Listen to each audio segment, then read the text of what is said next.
네, 전 세계에 계신 청취자 여러분, 한 주 동안 안녕히 계셨습니까? 카타콤 라디오 시즌 6 182회 시작하도록 하겠습니다. 인사하시죠?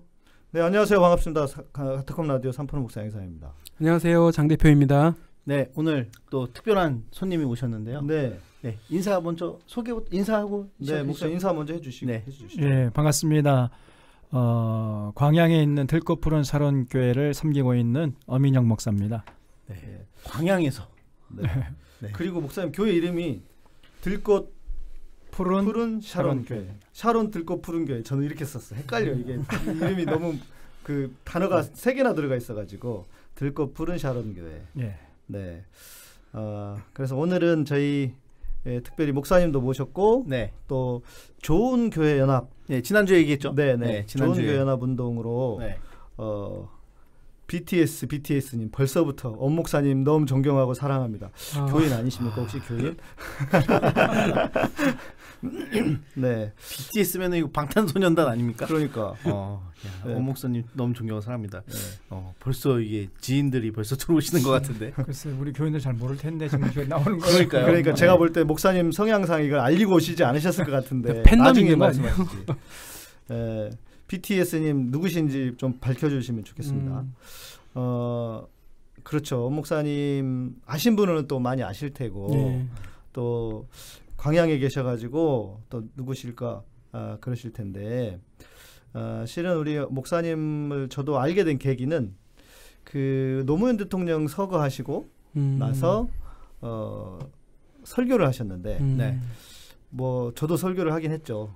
그때 한참. 그런데 그 설교가 많이 알려져가지고 그것 때문에 목사님의 존재에 대해서 좀 알게 되지 않았나 싶습니다. 목사님은 통합 측이시고요. 네. 통합 측이시고 또 지금 그 원래 그 장신 졸업하신 장신 졸업. 예, 장신 졸업. 네, 통합 측이시고 그래서. 특별한 좀 그 관계가 있는데 우리 김용민 PD 아버님 교회에 그래서 부목사로 사역을 하셨어요. 춘천에서? 아니 서울에. 고향이 춘천이고. 네. 김용민 PD님 아버님도 목사님이시잖아요. 네, 통합측 목사님이시라고 알려져 있거든요. 한양대학교 그 뒤에 사근동이라고 있어요. 네. 거기가 상당히 그 좀 가난한 사람들, 소위 말해서 달동네라고 하는 그 당시 때, 지금은 아니지만은 그 거기서 이제 목회를 하셨는데 제가 신학교 졸업하자마자 제일 먼저 초빙되어서 간 곳이 바로 그 사근동에 있는 홍익교회라고 김태복 목사님 용민 그 PD의 아버님이세요. 그럼 청취자들은 김 PD의 어린 시절을 목도하셨겠네요. 궁금하다. 일단 많이 먹었을 거다. 그때도 그렇게 이 글 문학에도 좀 소질이 있었고, 근데 그 김 목사님이 그 아버님 목사님이 그렇게 그 문학적인 소질이 있으셨어요. 그리고 늘 그저 이제 신방보다도 이제 이 그 목회 담임 목사실에서 주로 이제 책을 보시고 글을 쓰시고 한국교회의 고함 뭐 이런 책도 썼습니다. 상당히 그 한국교회를 염려하면서 걱정하면서 쓴 책도 있고요. 그리고 그 어머님, 그 사모님이 굉장히 기도를 많이 하시고 또 이렇게 그 소위 말해서 달동네니까 그 당시 굉장히 어려웠거든요. 그런 분들 정말 그 어렵고 힘든 분들 다 품에 안고 기도하시고 늘 위로하시고 그런 아주 품이 넓은 사모님이셨어요. 그런 가정에서 이제 아주 그 올곧게 잘한 거죠. 김영희 PD가 제가 이제 만나보니까 사람이 성품이 참 좋더라고요. 그렇죠. 정말 사람입니다. 그래서 그때 제가 김영 PD가 욕만 안 하면 괜찮은데 억울해가지고 지금. 근데 그 욕을 내가 볼 때 내가 그렇게 예측을 했는데 아니나 다를까 그때 그러더라고. 김호준이 시켜가지고 욕을 한 거야. 실은. 근데 그 욕에 네. 어떤 그 일정한 그 사회적인 네. 그 카탈리시스의 그 기능이 있습니다. 그렇죠, 그게 그렇죠. 예. 그 사실은 욕이 나쁜 것만은 아니에요. 네. 또 일정한 정도의 역할을 하는 게 있거든요. 그 사회적으로 약자들이 욕이라도 하지 않으면 실은 그렇죠. 그것조차도 이렇게 강요를 당하면 욕을 못 하도록 그러면 또 거기서 오는 스트레스도 클 것 같거든요. 네. 그러니까 약자들이 자기의 의사를 표현하는 하나의 방법으로 이렇게 네. 하는 네. 것이죠. 그래서 그런 의미에서 아마 김어준도 김용민한테 그렇게 했는데 그래도 기독교인들은 욕을 하면 좀 그 자체로 이미지를 좀 잘 안 좋게 보기 때문에 그렇죠. 그런 아쉬움이 좀 있는 것 같아요. 네. 저희가 아까 이제 말씀을 드렸는데 목사님 그 설교하셨던 그 영상이 있거든요. 그러니까 네. 소개하기 가장 좋을 어떤 분이신지 이렇게 딱 이해하기 제일 좋을 영상이 있어서 아까 우리 그 BTS님이 그 설교로 목사님 알게 됐다고. 그 설교로. 네. 네. 교인은 아닌 걸로 알죠. 저도 그때부터 봤었는데. 네. 그래서 그 이후로 뉴스엔저에서도 기사도 이렇게 많이 올라오고 이렇게 했었거든요. 네. 그래서 저희 목사님 설교를 지금 그 올라가 있는 영상들이 좀 한 11분 정도 되는데 네, 10분 11분 있는데 10년 전이잖아요 벌써. 그렇죠. 그래서 화질이 좋은 게 없어요. 그래갖고 어떻게든 좀 화질 조금 저화질이긴 한데 한번 보시고 시작하면 좋을 것 같습니다. 네, 그 화면 한번 틀어주시죠. 네. 우리 바람하늘님도 와 어민영 목사님이시다 하면서 우리 목사님이 이렇게 많이 그 팬들이 많으신 것 같아요. 네. 틀어주세요 빨리. 한주 중에 노무현 전 대통령의 장례식을 치르면서 말로 형용할 수 없는 슬픔을 맛보았습니다. 진정으로 하나님이 원하시는 그 방향으로 우리를 이끌어가려고 애를 썼고 하나님께서 원하시는 세상을 꿈꾸었던 것입니다. 기득권자들과 불의한 언론들이 증오의 이빨을 들이대면서 그를 사사건건 물고 늘어졌어요. 이런 무차별적인 공격에 무지한 백성들이 점점 우리의 참된 지도자를 외면했습니다. 그리고 점점 바알에게 마음을 빼앗겼어요. 잘 먹고 잘 살게 해준다는 그런 달콤한 속삭임에 넘어가 버리고 만 것입니다. 이명박 정부가 내세운 소위 747 공약이라는 것이 그야말로 빌공짜 공약이었어요. 연 7% 성장, 4만 달러 국민소득, 세계 7위 경제대국을 이루어주겠다 속삭였습니다. 지금 우리는 어떻게 되었습니까? 이 정부가 들어선 지 2년도 안 되었는데 급속도로 민주주의가 후퇴하고 인권이 무시당하고 피눈물을 흘리는 우리의 이웃들이 늘어나고 있습니다. 우리의 앞세대가 힘들게 쌓아올린 민주주의가 하루아침에 무너지고 있어요. 남북이 극한의 대결로 치닫고 있고 균형 발전 정책이 폐기되었습니다. 또다시 지역주의가 기승을 부리고 있어요. 하나님의 공의와 정의가 어느 순간 사라지고 더불어 살아가는 하나님의 뜻이 여지없이 짓밟히고 있는 것이에요. 서울의 용산에서 가난한 사람들이 생존권을 위해서 싸우다가 새카맣게 불에 타 죽었습니다. 끔찍한 그 참사의 진실이 아직도 속 시원하게 풀리질 않고 있어요. 한 여인을 죽음으로 내몬 그 장자연 사건도 그저 희지부지 그냥 지나가고 말았습니다. 누구 한 사람 책임지는 사람이 없어요. 이런 정권의 속성을 재빨리 간파한 영악한 검찰이 기득권층들과 권력 앞에서는 순한 양같이 되어버리고 가난하고 힘없고 백없는 백성들에게는 이리떼처럼 몰려들어서 물고 뜯고 있는 것이에요. 그런 불의한 정권에게 고되게 꾸짖어야 교회 지도자들이 그의 곁에 바짝 붙어서서 권력이 아부하고 동조하고 있는 것이에요. 하나님의 선지자가 아니라 바알 선지자 노릇을 자처하고 있는 것입니다. 돈과 권력에 눈멀어서 권력의 종로로 타면서 거짓 평화를 노래하고 거짓 예언을 서슴지 않고 있습니다. 이제 우리가 해야 할 일이 무엇이겠습니까? 이 눈물이 마르기 전에 우리가 해야 할 일이 무엇입니까? 이제 다시 하나님의 마음을 헤아리는 것이에요. 네, 죄송합니다. 저희가 그 목사님 그 설교 영상 끝나자마자 컴퓨터가 멈췄어요. 그 멈추고 또 유튜브에서 라이브가 바로 실시간으로 이어지지가 않아가지고 약간 방송에 생방송에 문제가 있었습니다. 네, 바로 이어서 좀 시작하시죠. 네. 그래도 지금 뭐 다들 돌아오고 계시네요. 네, 지금 계속 돌아오고 계세요. 다 들어오고 계셔가지고 유튜브가 이래서 저희가 딴 데로 옮겨야 될까 하는데 이제 옮길 수가 없어요.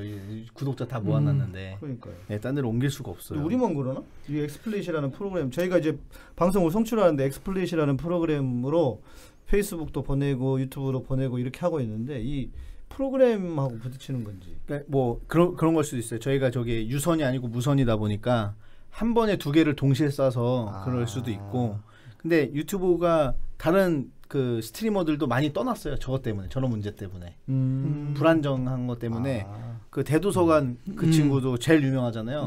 그 친구도 트위치로 가고. 네, 이거 못하겠다. 유튜브는 그냥 해놓은 거를 업로드하는 정도로만 하고 실시간은 못하겠다. 떠났어요. 실시간은 안 하고. 네, 실시간이 너무 불안정하니까. 네. 일단 좀 양해 부탁드리고요. 네, 바로 이어서 이 영상 우리 장 대표님도 보셨다고 그랬잖아요. 저는 이거 2008년도에 노무현 대통령 서거해 이후에 이 영상이 모든 커뮤니티에 다 깔렸어요. 저도 이제 어떻게 보게 됐냐면 제가 가는 이제 뭐 보배부터 해가지고 수많은 뭐 메이저 MLB 파크부터 해가지고 다 거기에 떴던 거예요. 그러니까 댓글에 뭐가 있냐면 아니 이런 목사님 우리나라에 있어? 이게 제목이에요. 이런 목사님이 우리나라에 있어? 이런 제목으로 올라온 글도 있고 막 그래. 갔더니 클릭을 했더니 목사님이 그때 이제 10년 전이니까 지금보다 좀 젊으셨잖아요. 영상으로 풀러오는데 너 이런 설교를 해도 듣도 보다 못한 설교를 하는데 다 맞는 말이에요. 그러니까 저는 오늘 이제 이 목사님이 우리가 모신 것이 단순하게 노무현 대통령 그런 설교를 했다는 게 아니라 했던 말씀 자체가 다 진짜 전곡을 찌르고 심금을 울리고 옳은 얘기를 하신 거니까 거기에 댓글도 엄청 많이 달렸어요. 근데 딱 10년 지난 다음에 실제로 제 옆에서 방송하게 되니까 너무 영광이에요. 네. 영광인 줄 아세요? 예. 네. 그렇죠. 저는 이제 이 영상 검색하다가 그 네이버 질문하는 데 있잖아요. 거기다가 그 목사님 어느 교회시냐고 자기는 이런 목사님만 계시면 평생 그 교회 다니겠다고 네, 그렇게 써놓은 것도 제가 읽었거든요. 이거는 제가 봤을 때는 좋은 반응인 거고 그 당시 때면은 그렇게 분위기가 지금 같은 분위기가 아니었던 걸로 저는 기억하거든요. 실제 목사님 이제 그 설교 영상이 막 퍼지고 나서 뭐 사실 안 좋은 뭐 그런 얘기 뭐 많이 들렸을 것 같아요. 제 생각에는. 실제로 어땠습니까?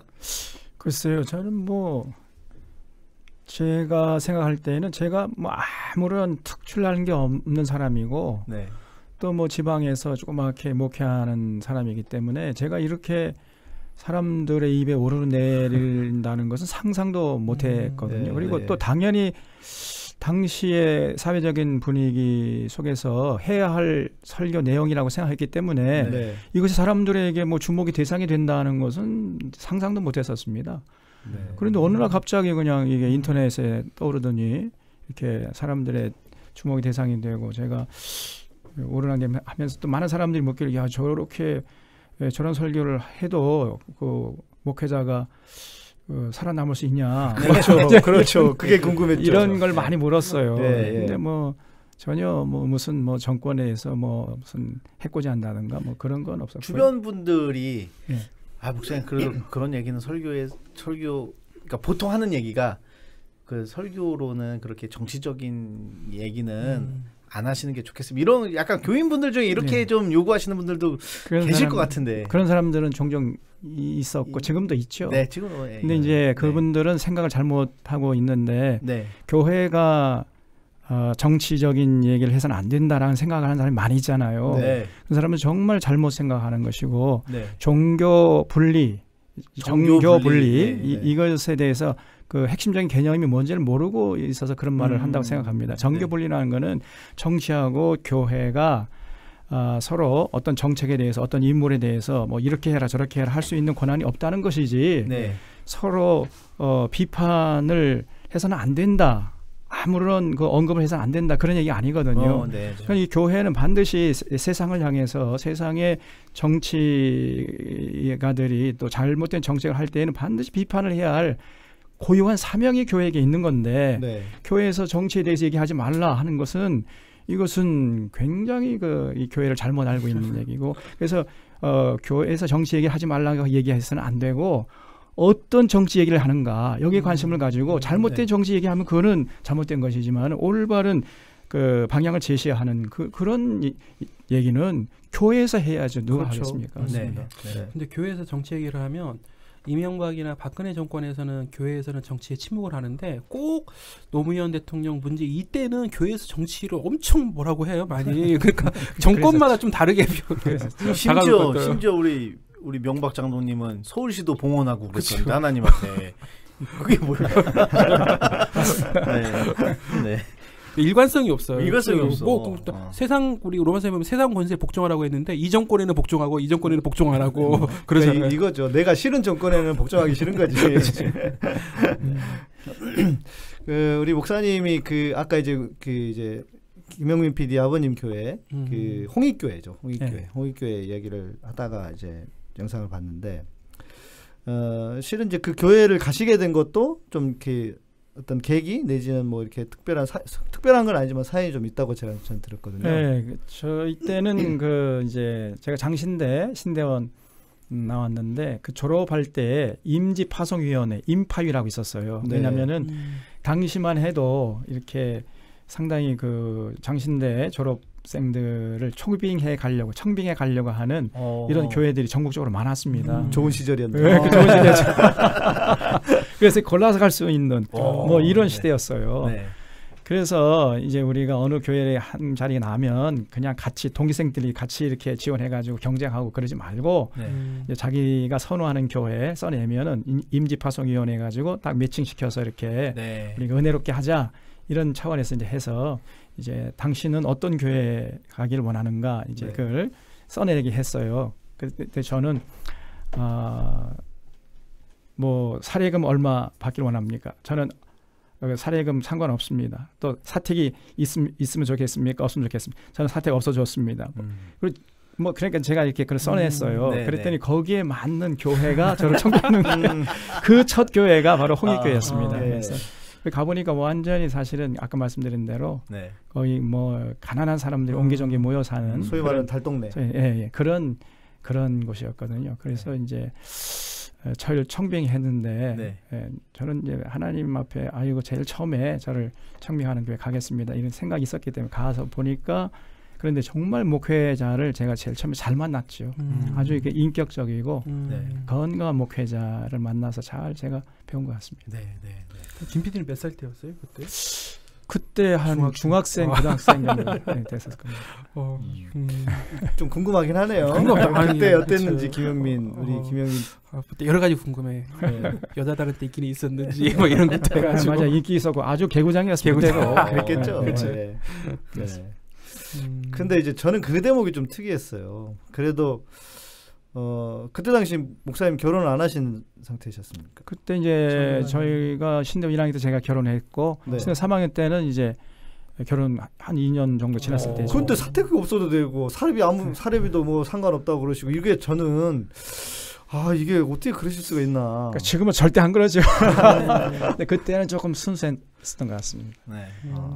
사모님은 말씀 안 하셨어요? 왜냐하면은 그때 이제 제가 그렇게 할 수 있었던 이유는 제 아내가 중학교 교사였었어요. 그래서 조금 제가 경제적인 여유가 있었고 그래서 큰 소리 칠 수 있었던 거죠. 우리 목사님들에게 제일 인기 좋은 직업 1위 학교 선생님. 그래서 그럼 거기서 그렇게 사역을 하시다가 광양에 바로 가신 건가요? 아니면 뭐 중간에 또 뭐 어떤 교회? 그래서 홍익교회에서 전도사 2년 또 부목사 2년 이렇게 하고 이제 다른 교회 영등포에 저희 통합 측에 있는 그 영은교회라고 거기 가서 7년 정도 부목사 또 생활하다가 그다음에 조그만 교회 담임 목사 하다가 광양에서 오늘 갑자기 저를 초빙해가지고 광양으로 내려오게 된 거죠. 광양이 실은 서울하고 아주 멀어서 상당히 멀거든요.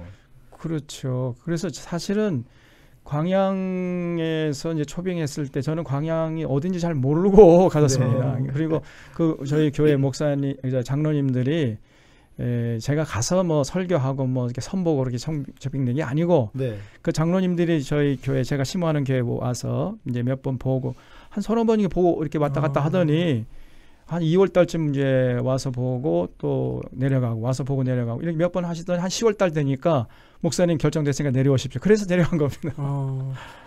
목사님이 공부를 서울에서 하셨지 않습니까? 장신대니까. 고향은 전라도가 아닌. 고향은 이제 전주에서 제가 태어났고요. 네. 어렸을 때 이제 4학년 때 제가 서울에 가서 계속 서울에서 살았죠. 그럼 서울이 고향이네요. 그렇다고 그렇게 볼 수 있는. 저도 실은 저도 지방 목포 출신인데도 서울에서 이렇게 한번 딱 그 경험을 했다고 해야 될까? 이러니까 지방에 내려가는 게 전 싫더라고요.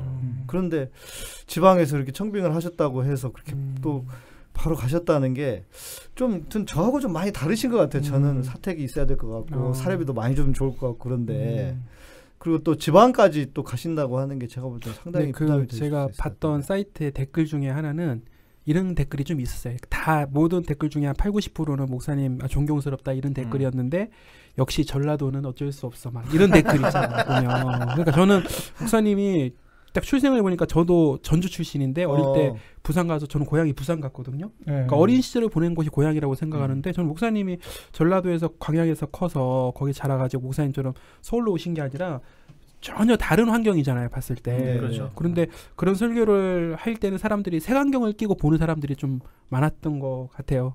그러니까 대다수는 존경의 표시를 한다고 하더라도 근데 이야기 들어보니까 전혀 출생 환경이 서울에서 크셨고 하니까 뭐 저희 어머니는 이제 서울 출신이고 6.25 때 그 이제 저희 어머니가 전주로 피난 가셔가지고 제 아버님을 만난 거예요. 그래서 이제 전주에서 사시다가 저를 낳으시고.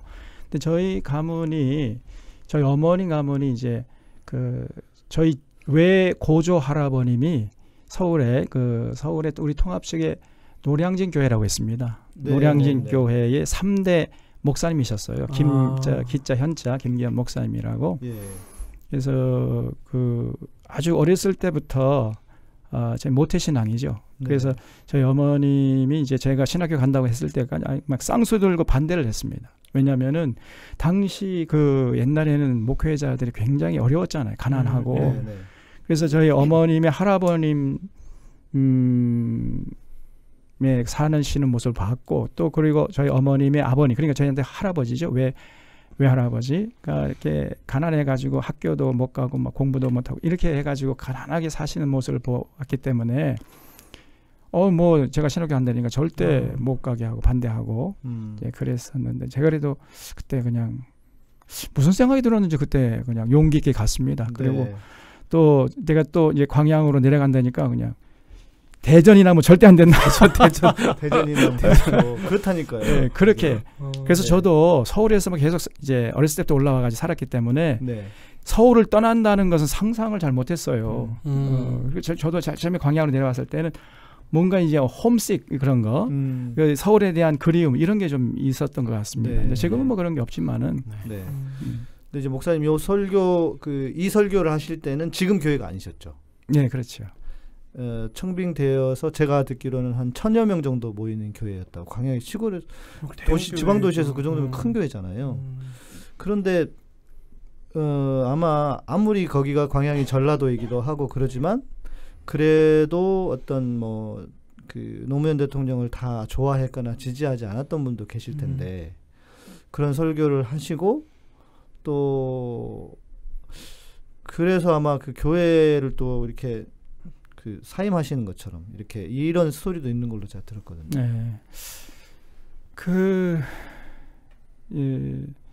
이제 뭐 저는 그 목회자가 제사장 역할도 해야 되지만은 동시에 예언자 역할도 해야 된다. 항상 우리 신학교에서 그렇게 배웠거든요. 그렇죠, 맞습니다.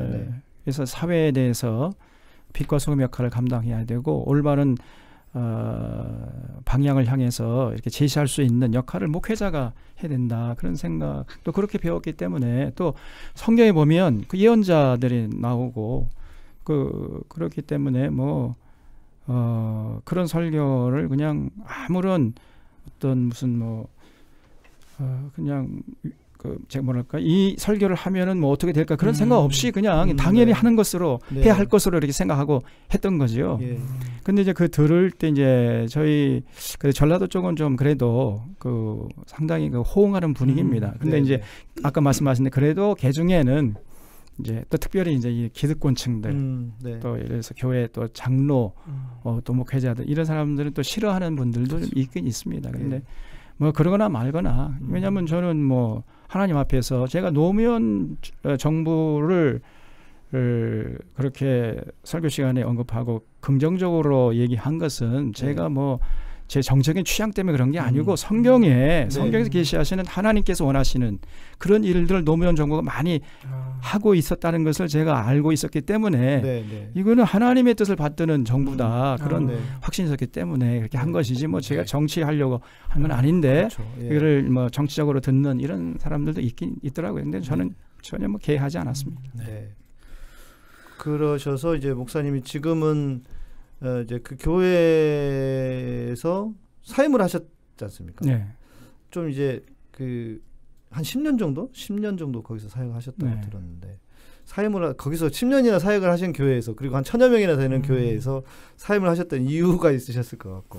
그러니까 1000여 명 정도 정확한 거는 이제 재직은 한 1200명 정도 됐고 출석은 한 700명, 800명 정도 이렇게 된 상태였었는데 제가 한 10년 정도 하다 보니까 뭐 아까 말씀드린 대로 또 거기에 대해서 정치적인 제 설교를 뭐 정치적으로 해석해 가지고 뭐에 이제 저는 예언서 같은 미가서라든가 또 아모스서 이런 설교를 저는 성경을 쭉 이렇게 차례대로 설교를 하기 때문에 그런 설교를 이제 듣지 못하는 못 들어 하는 그런 분들이 계세요.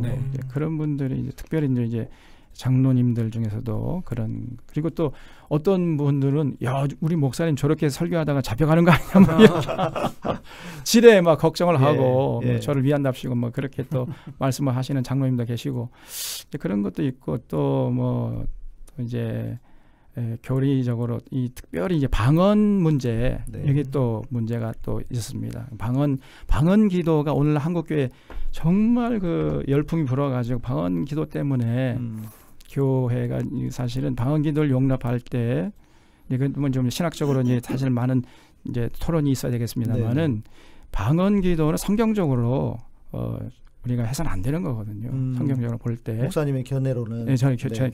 그러나 이제 이거는 이 사도행전 2장과 고린도 교회 고린전서의 12장부터 14장의 그 방언 고린도 교회의 방언 기도 이거는 완전히 다른 거. 그러니까 오순절 다락방에 임했던 성령의 결과로서 방언하고 이건 진짜 방언이죠. 삼방언인데 고린도 교인들이 했던 방언은 이것은 그 거짓 사도에 의해서 잘못된 영을 받아가지고 했던 그 방언 기도거든요. 그걸 분명히 이제 성경에 보면 알 수 있는데 그걸 대부분 사람은 잘 몰라요.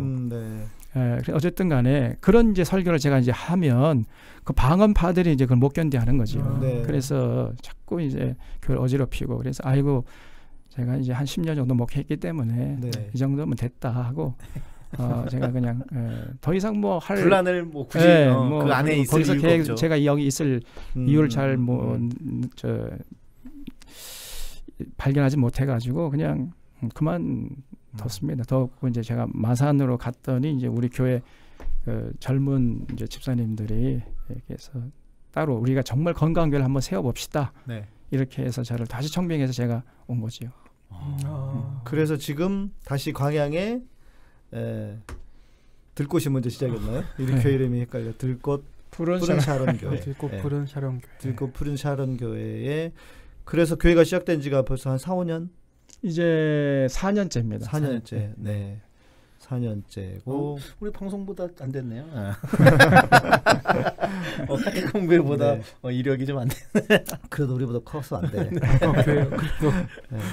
저는 실은 이제 한 달까지는 안 된 것 같은데 목사님을 그때 뵙고 왔어요. 교회를 가셨어요, 직접? 교회를 직접 가서 안 뵀는데 이제 평소에 제가 이제 페이스북에 이렇게 올리면 제가 먼저 아마 목사님께 친구 요청을 했던 것 같아요. 이런 목사님 계신구나 하고.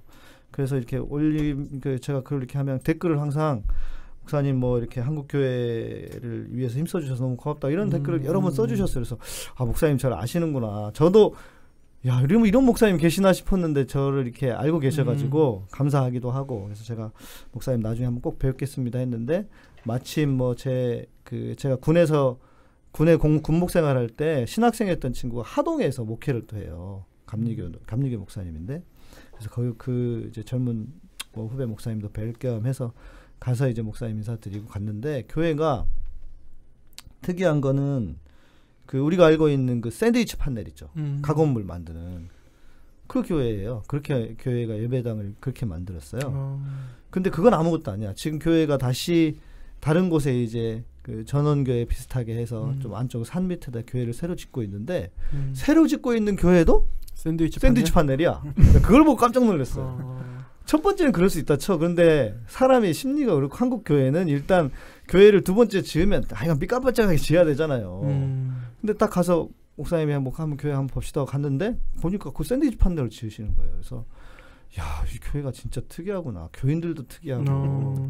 그래서 깜짝 놀랐습니다, 제가. 네. 그 샌드위치 판넬이 정확히 뭐죠? 제가 전혀 모르겠어. 그게 H빔, 네. 그 기둥은 H빔 세우고 네. 벽을 네. 이제 벽돌로 하지 않고 그 판넬. 이게 들어갔다 나왔다 들어갔다 나왔다. 예, 석고보드라 하나요? 석고보드. 그걸 붙이는 거죠. 그러니까 건축비가 제일 저렴한 거라고 생각하면 돼. 골조만 H빔으로 단단하게 거의 하고. 가건물에 세우는 건물이 있어요. 거의 가건물처럼. 그래도 그렇게 난리만 한 건 아닙니다. 하나님의 성전인데 성전 건축. 네. 그래서 그 건축하시는데 꽤 그 이제 규모도 몇백 명 모이는 장소로 하시는데 예산도 얼마 안 돼요. 예산도 얼마 안 돼. 그래서 야, 깜짝 놀랐어요. 그래서 교회를 그렇게 지으셔도 되나? 이런 생각이 들 정도로 교인들은 괜찮아? 교인들이 이야기를 안 하실까? 그런 생각도 들기도 하고. 교회분들은 의견이 어떻습니까? 저희는 그냥 너무 예배당만 화려한 이런 교회 하지 말고 내실이 있는 교회 이러자. 그리고 교회당이라는 것은 교회를 담는 그릇에 불과한데 너무 거기에다가 또 교인들 부담을 지우면서까지 그렇게 화려하게 하지 말고 검소하게 짓자. 이런 게 다 이제 교인들이 다 동의를 해주고 그렇죠. 있기 때문에 그렇게 큰 무리가 없이 잘 지어진 것 같습니다. 뭐 교회 건축하면 성도 중에 3분의 1이 떠난다고 하잖아요. 교회 건축이 부담이 돼가지고. 그렇죠. 얼마나 화려하게 계시면 또 3분의 1이 떠나겠어요, 그냥. 그래서 저희는 뭐 지금까지 건축하면서 건축 헌금하라 한마디도 안 했습니다. 아직까지. 근데 표현이 멋있는데요. 예배당은 교회를 담는 그릇에 불과하다. 그렇죠, 맞죠. 표현이 딴 데는 성전 건축 막 이렇게 얘기하는데. 네. 교회가 광양에 있는 거예요, 아니면 좀 더 외곽 지역으로? 광양읍에 있습니다. 읍이에요. 그럼 사실 오늘 취지가 좋은 교회 연합운동이잖아요. 우리 제목이.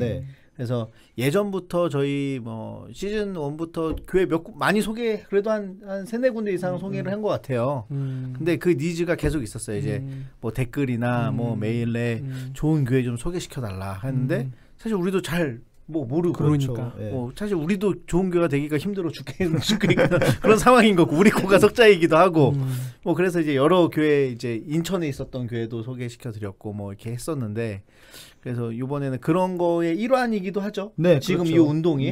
그래서 오늘 요 방송 이제 좋은 교회 연합 운동에 대한 소개를 그래도 목사님 한번 좀 시작해 주시는 게 청취자분들에게. 그건 이제 뒷부분에 제가 이야기를 하려고 또 목사님 이야기를 많이 들은 다음에 하려고 했거든요. 뒤에 좀 말씀드리는 걸로 하고 우리 안영환 님께서 화재에 취약하다는데 혹시 목사님 그 샌드위치 판넬이 대비는 그 안에 요즘에는 건축할 때 건축법이 강화돼가지고 반드시 그 방염 처리를 한 그 판넬을 붙여야 되게 돼 있습니다. 그래서 그렇게 화재 염려하지 않아도 된다고 합니다. 저희도 여기 스튜디오 이거 다 화재에 잘 불 안 붙는 걸로 다 한 건데. 요즘 그렇게 해야 또 실제로 이제 검사 와서 라이터랑 토치 같은 걸로 맞습니다. 뭐 10몇 초를 이렇게 대고 있어요. 불이 붙나 안 붙나.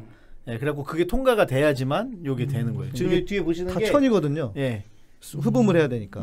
흡음재 중에서도 이제 단열이 방염이 좋은 불에 붙지 않는 재질을 써야 중건 검사가 되기 때문에 그렇게 화재에 걱정하지 않아도 된다고 그렇게 합니다. 걱정하지 않으셔도 된답니다. 안영환 님이. 저희 야베스 장인어른께서 야베스 장인어른께서 방언 기도를 배격한다는 부분이 있더라고요. 그 교회 표에. 뭐 방언하면 안 좋은 건가 이렇게 또 물어보셨는데 이거 지금 방송에서 얘기하기는 시간이 너무 그렇죠. 그럴 것 같아서 언젠가 한번 그거 가지고 정말 그 신학적인 토론을 한번 했으면 좋겠어요. 오늘날 한국 교회가 이 방언의 폐해가 정말 심각하거든요. 네. 그러니까 지금 그 목사님이 그 에스라 성경연구원 그쪽에서 이제 관계도 가지고 계시고 그쪽 공부를 좀 하신 걸로 저도 알고 있고. 그래서 노후호 목사님이 그 주장하셨던 방언이 아까 목사님도 말씀하셨지만 사도행전 2장에 있었던 난곳 방언, 그러니까 알아들을 수 있었던 우리가 인간이 알아들을 수 있었던 하늘의 언어가 땅의 언어였죠. 그 방언은 인정하시지만 아까 이제 말씀하실 때 고린도전서의 은사로 나왔던 그 방언에 거기 그 방언은 좀 부정적으로 보시는, 그렇죠. 부정적으로 보신다는. 궁금하네요. 그래서 고린도전서 14장을 자세히 읽어보면 바울이 그 방언 기도를 하라고 한 것이 아니라 하지 말라고 하는 얘기거든요. 그게 그거를 지금 한국 교회가 잘 모르고 있습니다. 아, 그렇습니까? 저도 그 부분은 거의 처음 듣는 얘기예요. 다음에 뭐 저희 특집으로 방언 특집으로 진짜로 한번. 그 굉장히 중요한 얘기입니다. 그거는. 왜냐하면 그 방언 기도를 이렇게 수용하게 되면 거기서 온갖 이제 그 신비주의가 그 방언 기도를 통해서 들어옵니다. 그래서 한국 교회를 어지럽히는 가장 원흉 중의 원흉. 그것이 이제 한국 교회를 지금 타락시키는 가장 결정적인 것이 오늘 제가 생각할 때에는 방언 기도가 아닌가 이렇게 생각합니다. 좀 그 정말 좀 이야기를 좀 진지하게 해볼 필요가 있는 주제가요. 그러네요. 우리 목사님께서 이렇게 제가 이제 기사를 이렇게 쭉 보다가 역사 의식을 강조하시고 또 특별히 아까도 말씀해 주셨지만 우리 목사들이 제사장만이 아니라 예언자적인 선지자적인 어떤 그 위치에 사역을 해야 된다, 그런 말씀을 해 주셨는데 실은 뭐 저도 이렇게 생각을 하거든요. 그런데 현실은 지금 목사님도 그렇게 목회를 하고 계시지만 성도들은 또 그걸 선지자적이고 예언자적인 그런 메시지는 불편해하잖아요.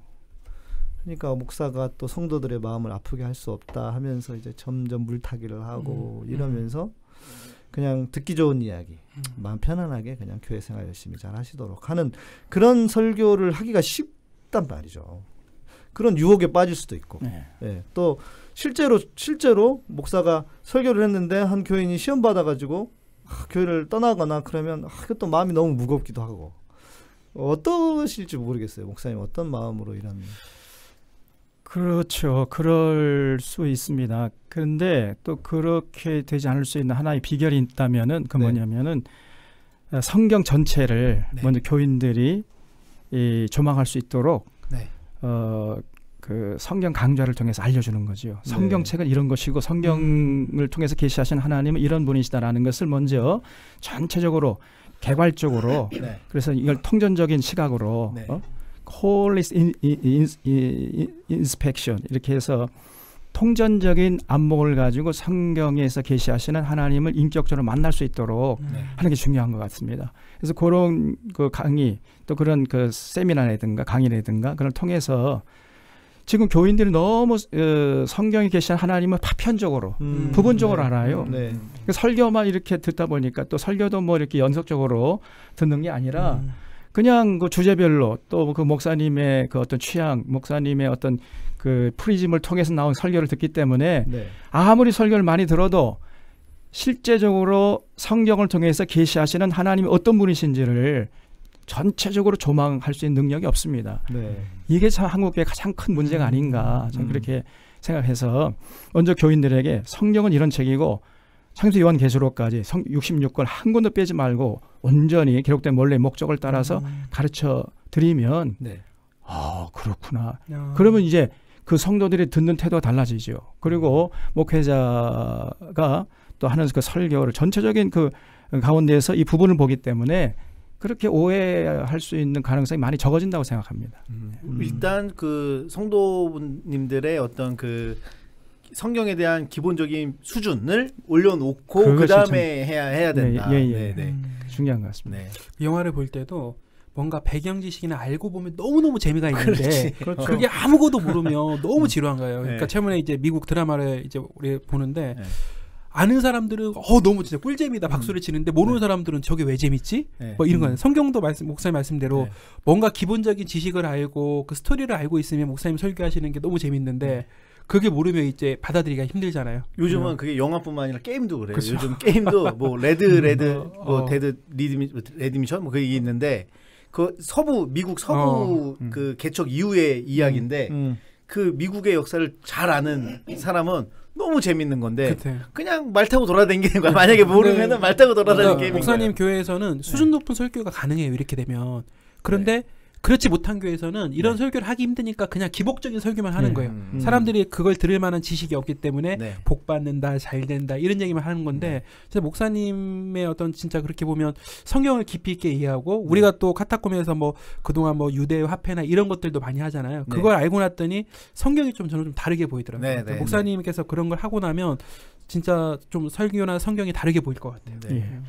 정말 그렇습니다. 그래서 저희 교회 같은 경우에는 이제 성경 강좌를 옛날에는 뭐 매월 한 번씩 했는데 지금 저도 이제 조금 너무 좀 힘들고 또 교회 건축하는 과정도 있기 때문에 지금 상반기 하반기 이렇게 해서 상반기 때는 이제 구약을 한 주간 동안에 다 합니다. 한 주간 동안에 월요일부터 금요일까지 하루 8시간씩 모여가지고 쉬는 시간도 없어요. 점심 식사 30분. 그 아침 9시부터 밤 오후 5시까지 해서 그러면 월요일부터 금요일이니까 하루에 8시간씩 5일이면 40시간이 확보되잖아요. 그 40시간 만에 창세기부터 말라기까지 구약 성경 39권을 기록된 원래 목적을 따라서 다 가르칠 수 있습니다. 이 뭐 신학교에서 가르치는 것 훨씬 더 깊이 있게 성경을 통전적으로 전체적으로 이렇게 볼 수 있도록 그래서 성경을 보는 안목을 먼저 틔워주는 성도들에게 그게 굉장히 중요한 것 같고요. 그다음에 이제 다음 하반기에서는 신약도 중간사 및 이제 신약 27권 마태복음, 요한계시록까지 한 권도 빼지 말고 기록된 원래 목적을 따라서 하나님의 심정이 보이도록 이렇게 가르치면은요 교인들이 성경을 보는 안목이 트여지니까 어떤 설교를 해도 오해하지 않고 이제 정말 달게 되는 거죠. 그리고 잘 되는 복전도 아까 말씀드린 그리고 결국은 그런 것 이제 뭐 성경에서 교인들에게 조금 좀 이렇게 찔리는 그런 말을 하면은 아이고 아무개 김 집사가 이거 들으면 안 되겠지 빼 아무 김장로 이거 다 그리고 결국은 그저 잘 되는 복 준다 이 말밖에 할 수가 없어요. 그러면 목회자가 사꾼 목회가 되는 거죠. 그러면 그게 프로그램이 1년마다 계속 리셋이 돼서 계속 돌아가는 겁니까? 그게? 그렇죠. 계속 반복되는 거죠. 계속 같은 프로그램 반복. 그러면은 작년에 들었던 사람도 또 들어도 되는 거고. 또 새로 계속 또 새로 다 까먹고 하기 때문에 그렇죠. 안 까먹어도 더 새롭습니다. 안 까먹어도 새롭대요. 장 대표님 이야기하고 있어요. 그래서 내 이야기이기도 하지만 정말 저는 우리 한국 교회가 살아나는 비결은 바로 여기 있다. 한국 교회가 오늘날 중세교와 똑같습니다. 중세교는 여전히 뭐 성경 안 가르쳐졌잖아요. 또 교인들이 성경 몰랐잖아요.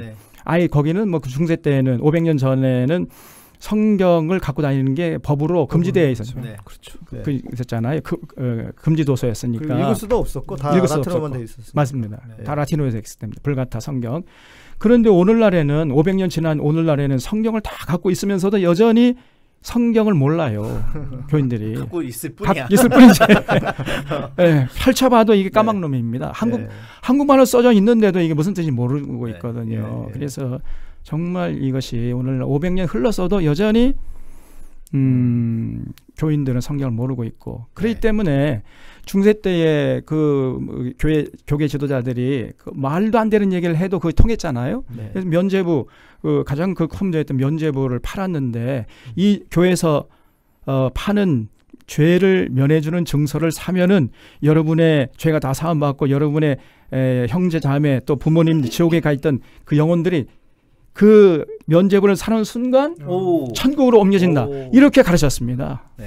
중세 때 중세교회가. 완전히 그건 거짓말이었죠. 그러니까 구원을 돈 주고 파는 거지요.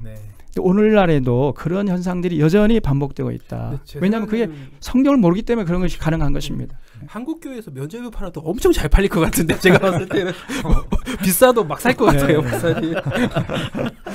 전에뿐만 아니라 지금 팔으면 더 잘 팔릴 것 같아요. 땅도 팔고 집도 팔고 사고. 맞습니다. 그런 상황이죠. 너무 기초가 허약한 거죠. 그러나 이단들은 막 신천지나 이 사람들이 오히려 더 성경을 파고들고 있지 않습니까? 정말 통타스러운 노릇이에요. 한국 정통이라고 하는 한국 교회는 깡통이고 성경을 안 가르치고 못 가르치고 모르고 관심도 없고 어떻게 보면 성도들도 관심 없고. 그래서 잘 된다 복 준다 이런 얘기나 들으려고 하고 있고. 그래서 그 기초가 허약하니까 그쵸. 이단이 와서 신천지가요 보니까 전략이 처음에는 아주 성경적인 그리고 개혁적인 그 신앙 성경 공부를 가르칩니다. 엄청 맞아요. 귀에 쏙쏙 들어요. 맞아요. 그러다가 이제 나중에는 완전히 자기들 본색을 드러내는 건데 그만큼 한국 교회의 기초가 허약하다는 거죠. 네. 그러니까 성경도 모르고 성경이 가르치는 바가 뭔지도 모르고 그러다 보니까 이제 혹해서 넘어가는 건데 이제 그런 차원에서 뭐 목사님께서 말씀하신 그런 성경에 대한 강조는 뭐 이게 아무리 강조해도 지나치지 않는 것 같습니다. 이쯤 되면 저는 이제 그냥 평신도로서 조금 궁금한 거는 이거는 신학교의 문제도 있지 않을까라는, 왜냐면은 저는 몰라서 못 가르치는 분들도 분명히 계실 거라고 생각이 들거든요. 네, 그리고 제가 뭐 주변에 뭐 이렇게 있는 전도사 형님들이나 뭐 목사 형님들이랑 얘기해 보면은 진짜 모르는 것 같기도 하는 느낌이 느낌이 와. 나는 이게 느낌이 와. 내가 뭐 대놓고 뭐라고는 못하지만 아 이거 그러면 이거는 정말 신학교에서 정말 이게 잘 못 가르치고 있는 건 아닐까. 맞습니다. 그 굉장히 중요한 걸 지적하셨는데요. 네, 그게 좀 그 신학교에서 성경 안 가르칩니다. 그렇죠. 신학을 가리키는 것이 성경을 가르치는 자 잠깐 봐봐. 그러니까 신학교인 거야. 그래서 신학교가 뭐냐? 우리는 바이블 스쿨이 아니라 theological 세미너리다. 그래가지고 우리는 신학대학이지 성경을 가르치는 바이블 스쿨 그런 수준이 아니다. 그러면서 이제 성경을 가르치면 수준이 낮은 것이고 신학을 하면 수준이 높은 것이고 이런 식으로 생각을 하고 있어요. 교수들도. 신학 안 가르칩니다. 아니 성경 안 가르칩니다. 실제로. 그러니까 목회자들이 신학교를 나왔어도 성경을 모른 채 목회 현장으로 지금 투입되고 있는 이런 상황입니다. 한번 가보면 알아 무슨 말인지. 무슨 말인지. 이거 진짜 충격적인데 이건 진짜 그래요. 그러니까 저도 보면 교단마다 그 모교회가 있잖아요. 근데 모교회의 어떤 짱 목사님이 그 신학교의 거의 교장이란 말이야. 그러면 그 사람의 사상에 벗어나는 신학이나 성경을 못 가르쳐요. 제가 봤을 때는. 그럴 수도 있죠. 그러니까 신학교를 졸업했지만 이상한 얘기를 내긴 뭐 너무 많이 하는 거예요. 봤을 때. 그러니까 역사도 모르고 지리도 모르니까 뭐 아브라함의 고향이 뭐 네덜란드라고 이렇게 알고 있는 신학생도 있고 그러니까 그러니까 뭐냐면 그거는 그 목사님의 어떤 심기 있잖아요. 심기에 벗어나는 어떤 공부도 하지 않고 그것만 가르치기 때문에 성경 자체도 이렇게 제가 봤을 때는 제가 다니던 교회에서 목사님 같은 설교를 들었으면 저 파문당했을 거야. 거의 파문 정도 수준으로. 그러니까 성경을 모르니까. 그건 우리 장 대표님이 그 다녔던 교회가 좀 특이한 교회고 작은 어떤 뭐 그러니까 교파 일종의 교파인데 뭐 큰 덩치를 가진 교파와 만든 교회에서 그런 건데 일반적으로 신학교가 저도 그래요. 저도 제가 이제 신학교를 졸업하고 나서부터 저도 그런 생각을 했는데 지금까지 연연히 생각하는데 신학교가 이게 정말 문제가 많아요. 그러니까 성경도 안 가르치고 목회도 안 가르칩니다. 아 목회도 없지. 그러네. 성경도 안 가르치고 목회도 안 가르치고. 그래도 목회학은 있지 않나요? 목회학. 그러니까 그게 학문적으로 이런 거지. 그러니까 초점 자체가 어떤 신학자를 만드는 데에만 초점이 맞춰져 있지 성경을 목회를 위해서 성경을 바르게 알고 성경을 바르게 해석할 수 있는 그런 능력과 실력을 키우는 일에 실은 너무 부족해요. 네, 양 목사님이 은근히 총신대 부심이 조금 있어요. 총신대 부심이 있는데 목사님이 그 정도 말할 정도면 총신대에서 그렇게 안 가르치면 다른 신학교도 크게 뭐 다를 바 없다는 거 아니에요? 그러니까 우리 지금 장신 졸업하신 목사님도 그러시잖아요. 아니 그러면 교단 차원에서 그러면은 이런 성경 학교를 그러니까 신학교 말고 그러니까 교단이 어쨌든 교단 입장에서는 양질의 목회자들 목사들을 키워내는 게 좋은 거잖아요. 맞습니다. 그러려면은 신학교에 맡겼더니 여기는 뭐 고상한 학문만 하고 있어. 그렇다면은 성경학교를 하나 뭐 따로 만든다든지 아니면 코스를 만들어서 정말 성경에 뭐 좀 잘 알 수 있는 그런 코스를 교단 차원에서 이거를 운영을 해야 되지 않을까라는 생각도 들거든요. 제가 보기엔 그게 안 되는 게 의사들은 전문의가 따더라도 계속 교육을 받아요. 그러니까 이게 이 지식이 업데이트가 계속 되니까 의학이 발달하니까 새로 되니까. 그런데 목사들은 신학교를 졸업하고 목사 안수 받는 순간 자기가 이제 책 끝에 있잖아요. 모든 걸 했잖아요. 그래서 목사님이 모여가지고 뭐 새롭게 뭐 성경 지식이 발달해가지고 그게 없기 때문에 뭔가 새로운 지식이 더 나오는 건 아니잖아요. 그러니까 목사님이 모여가지고 성경 공부를 했다는 얘기는 못 들어본 것 같아요. 근데 이제 필요한 거 지금 목사님 지금 필요한 거라고 지금 보는데. 그런데 이제 신학교는 이제 신학교에 오는 사람들은 성경을 다 알고 온다고 전제하고 그리고 이제 신학을 가르치려고 하는 거죠. 그리고 신학 가르치는 것만 해도 3년이 짧다. 신학 3년이기 때문에 신학만 가르치려 해도 양이 많기 때문에 뭐 성경은 이미 다 알고 있는 것으로 전제하고 가르치려고 하기 때문에 그런 현상이 벌어지는 것이고 또 이제 저희 장신대 같은 경우에는 뭐 이제 성서신학이 있긴 있습니다. 네. 성서신학 개론이 있고 그다음에 이제 한 권 예를 들어서 뭐 구약성경 무슨 뭐 창세기라든가 또 예를 들어 신학성경에 뭐 마태복음의 신학이라든가 뭐 그거 가르치는데 저희도 있긴 있어요. 네, 근데 그것이 너무 파편적이에요. 파편적이고 부분적이고 성경 전체를 볼 수 있는 성경의 그 통정의 안목을 키울 수 있게는 너무 턱없이 부족하고 또 그것이 이제 마태복음은 알지만은 또 마가복음 잘 모르고 막 이렇게 이게 또 안 맞습니다. 전체 흐름을 전혀 이렇게 알 수 있도록 가르치는 것은 거의 뭐 전무하다시피 하니까 이게 문제가 되는 거죠. 우리 지난주에 우리 목사님 이제 성경 파노라마처럼 그거 맥 그거 하기로 하셨잖아요. 그것도 거의 이거 비슷한 내용 아닙니까? 이건 이제 그건 성경의 맥이고 이거 제가 얘기하려고 했던 이제 기독교 신앙이 뭔가 신앙 하려고 했던 거죠. 그러니까 어찌 보면 사실 이것도 필요한 그럼 당연하죠. 성경을 목사님 말씀해주신 것처럼 이렇게 한눈으로 이렇게 쭉 조망을 할 수 있는 실은 능력이 다 우리에게 있어야 돼요. 목사뿐만 아니라 평신도들도. 왜냐하면 목사를 의지하고 살아가니까 교회가 이 모양이 된 거잖아요. 그러니까 스스로 볼 수 있는 눈이 스스로 볼 수 있는 눈이 있어야 목사님이 좀 이상한 소리 해도 에이 목사님 그건 아니지 이렇게 할 수 있잖아요. 근데 이거 아는 게 없는데 어떻게 그러니까 무조건 아멘 하는 거 아니에요. 그러니까 우리 평신도들도 이게 책임이 있다고 하는 것을 가볍게 생각하시면 안 된다. 그러니까 이제 성경을 쉽게 이제 비유를 들자면 숲을 먼저 봐야 되잖아요. 숲을 먼저 봐야 그리고 그 숲 안에 있는 나무 한 그루 한 그루의 아름다움을 즐길 수 있지 않습니까? 숲 전체를 볼 수 없는 상태에서 그 숲 깊숙이 밀림 속에 들어가서 나무 한 그루 한 그루 그 아름다움에 취하다가는 그 밀림 속에 그 길을 잃고 헤매다가 죽어버리잖아요. 그러니까 숲 전체를 먼저 조망하고 볼 수 있는 안목을 키워주는 것이 굉장히 중요한 것인데 그걸 안 하는 거죠. 저는 요게 좋은 교회 연합운동에 저는 요 콘텐츠가 좀 들어가면 좋겠다는 생각이 지금 들거든요. 어찌 보면 우리 이 일의 어떤 핵심이어야 될 것 같기는 해요. 그래서 이제 콘텐츠로 이제 뭐 창세기부터 아까 말씀하신 것처럼 쭉 이렇게 이 뭔가 이 한 번에 이렇게 할 수 있는 콘텐츠를 한번 좀 만들어 갖고 저희가 업로드를 좀 온라인에 해놓으면 좀 시간 날 때마다 창세기 듣고 이렇게 쭉 66권을 이렇게 좀 해놓으면 좋을 것 같다는 생각도 들어요. 그러니까요. 성경은 이제 어떤 객관적인 내용도 중요하지만 그걸 전체적으로 전체 흐름을 따라서 또 그리고 기록된 원래 목적대로 그리고 성경이 또 기록된 어떤 시간적인 순서대로 배열된 게 아니라 주제별로 이렇게 편집이 되어 있거든요. 그래서 다시금 이제 그 연대기 순으로 재편집을 해서 성경의 전체의 흐름을 이렇게 역사적인 순서대로 쭉 볼 수 있는 안목을 키워주는 게 굉장히 중요하다고 생각하고요.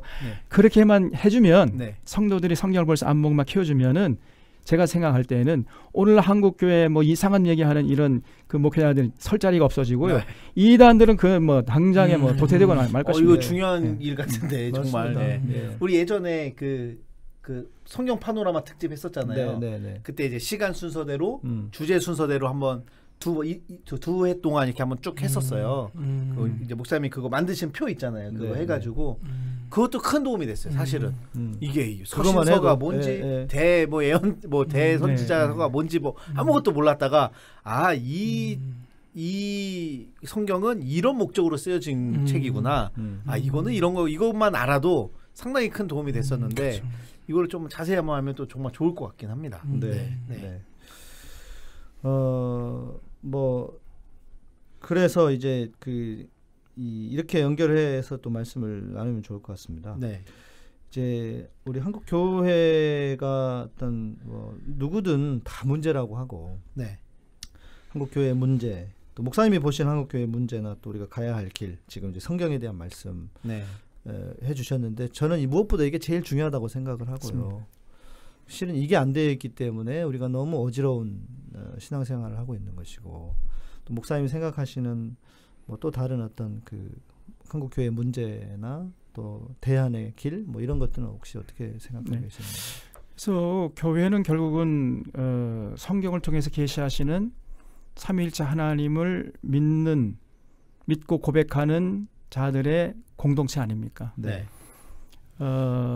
그래서 그걸 이제 헬라 말로 뭐 에클레시아라고 하는데, 에클레시아라는 말 자체는 그 장소적인 개념이 아니고 그 공동체 개념이거든요. 네. 그래서 아까 교회라는 것은 공동체고, 네. 교회당은 이제 그 공동체를 담는 그릇인데 제가 이렇게 표현을 했는데, 그렇기 때문에 교회라고 한다면 그 성경에서 계신 하나님을 섬기는 공동체이기 때문에 그 하나님께서 원하시는 말을 들어드리려고 애를 쓰는 것은 당연하지 않겠습니까? 네, 그렇죠. 그런데 그 성경에서 계신 하나님이 뭘 원하시냐면요, 역사에 굉장히 관심이 많아요. 역사에. 하나님은 역사에 관심이 많으시다. 네. 그래도 정치에도 관심이 많아요. 그렇죠. 우리 예언서 읽어보면요, 네. 거기 뭐 하나님이 정말 이 정치에 깊숙이 개입하시고 네. 올바로, 그래서 그 방향이 뭐냐면 더불어 사는 세상을 네. 만들어라. 네. 그래서 강한 자라고 해서 강한 자가 갑질하지 말고 강한 자는 그 약자를 돕는. 네. 그러기 위해서 그 힘을 사용해라. 그리고 약자는 약자라고 해서 무시당하는 게 아니라 강자의 보살핌을 받는 이런 세상을 좀 만들어다오. 구구절절 그렇게 말씀하고 있거든요. 그래서 뭐 레위기나 신명기서 같은 게 보면은 너희 추수할 때에도 또 좀 그 다 추수하지 말고, 그렇죠. 가난한 자, 고아와 객과 과부를 위해서 조금 남기면서, 네. 또 흘린 이 알곡 같은 거 다시 가서 줍지 말아라. 훑어서 하지 말라는 거죠. 남겨두라는 거예요. 네. 그래야 그걸 가난한 자나 고아와 객과 과부들이 그걸 주워 먹고 살 수 있지 않느냐. 네. 그리고 안식년 또 희년을 지키라고 그랬지 않습니까? 네. 네. 그 이유도 안식년이 되면은 이제 농사 짓지 말고, 그래야 그 노예들이나 또 그 밭을 가는 소나 나귀 같은 짐승들도 쉴 수 있지 않느냐. 네. 또 땅도 쉴 수 있지 않느냐. 그래서 안식년을 지키라고 한 거거든요. 또 희년이라는 것은 뭐 안식년 다음에 이제 7번째 하는 이제 50년째 되는 거니까, 그 희년이 되면은 그 땅도 원주일에게 돌려주라고 그랬습니다. 그렇죠. 예. 그게 빚도 뭐냐? 탕감되는 거죠. 빚은 뭐 희년 안식년 때마다 탕감하는 것이고, 네. 희년이 되면 한 가지 더 해야 되는데, 네. 땅도 원주인에게 돌려주라 그랬어요. 오. 그런 것을 그렇게 하나님이 말씀하시는 그 근본적인 법 정신은 뭐냐면은, 네. 더불어 살아라, 더불어. 네. 그 부자는 끊임없이 부자가 되고, 가난한 사람은 아무리 애써도 그 가난의 굴레에서 벗어날 수 없는 그런 사회를 만들지 말아라. 네. 그건 불의한 사회라는 것이거든요. 네. 그렇게 하나님이 관심 가지고 있다면은 하나님을 섬기는 교회도 거기에 관심을 가져야 할 거 아닙니까? 네. 그렇죠. 그래서 이 역사에 대해 관심을 갖고 하나님의 공의와 정의를 세우는 데 관심을 가져야 마땅한데, 네. 이상하게도 하나님을 섬긴다는 공동체가, 교회가 그리고 별로 관심이 없어요. 네. 저는 그게 굉장히 이상합니다. 너무너무 이상한 것이고, 그래서 역사에 관심이 많고, 또 우리의 영적인 건강뿐 아니라 육적인 건강에도 굉장히 관심이 많으세요, 우리 하나님이. 네. 그래서 우리가 육체적으로 건강해야 세상의 빛과 소금의 역할을 감당할 수 있고, 그 믿지 않는 사람들 하나님께 인도할 수 있는 그런 역할을 할 수 있지 않습니까? 네. 그래서 영육의 건강함, 이걸 저는 이제 전인 건강이라고 표현하는데, 네. 교회가 성도들의 영적인 건강뿐 아니라 육체적인 건강까지도 관심을 가지고 케어하고 네. 인도할 수, 지도할 수 있는 이런 사명을 감당해야 되는데, 오늘 한국 교회는 뭐 너무 영적인 육체는 다 병들어 가고, 다 고혈압, 당뇨, 뭐 그냥 심장병 다 쓰러져 가고, 지금 그런 것도 좀 우리 교회에서는 반드시 그렇죠. 합니다. 뭐냐면 네. 이 GMO, 요즘에 그 한국 사회에 미국산 GMO 옥수수, GMO 콩, GMO 농산물이 뭐 밀물듯이 들어오고 있습니다. 근데 한국 교회는 까마득하게 모르고 있어요. 그것으로 인해서 지금 뭐 전문가들 얘기에 따르면은 그 치매, 그 다음에 뭐 각종 그 질병들의 원인이 그 GMO, 그 유전자 변형, 그러니까 GMO, Genetic Modified Object, 유전자 조작 농산물. 그것에 의해서 이제 그렇게 발병률이 지금 급격하게 지금 진행되고 있거든요. 그러니까 이명박 정부 이후부터 식용으로 우리나라 전 세계 1위입니다. 거기에 대해서 좀 경각심을 가질 수 있도록 지도하고 또 정보도 제공하고 목회적인 차원에서 이렇게 해야 되는데 우리 한국 교회가 그런 걸 안 합니다. 오히려 저기 사회의 어떤 그런 아줌마들 커뮤니티나 이런 데서는요 그런 거 맞습니다. 관심 많거든요. 관심 많습니다. 오히려 뭐 유기농 농법까지도 좋은 거 먹으려고 하고. 미국에서 수입됐다고 하면 좋아하지 않나 한국 교회는? 미국에서 먹을 것도 수입됐다 좋아하고. 그러니까 미국산 좋아해. 목사님 말씀이 맞는 게 미생에 보면 이런 얘기가 나와요. 내가 바둑을 못 두는 게 다른 얘기가 아니라 건강이 체력이 안 돼서 그렇다. 체력이 되면 집중력도 좋아지고 공부도 잘하고 하는데 체력이 안 되니까 몸이 안 좋으니까 금방 포기하려고. 그러니까 성경도 뭔가 체력이 있고 건강해야지 예수님을 뭐 맞습니다. 알고 싶은 마음도 생기고 하는데 그게 안 되니까 귀찮아 그냥 내가 거기까지 어떻게 이렇게 돼버리는 거예요. 목사님 말씀이 맞는 거예요. 빛과 소금 역할. 그쵸. 내가 지금 당뇨에 힘든데 지금 무슨 남을 챙겨 이렇게 되는 거지. 그래서 그런 어떤 건강 그리고 역사 또 개인적인 영육 간의 건강 그리고 또 환경 보존 지금 또 큰 문제가 이 핵발전소 아닙니까? 핵발전.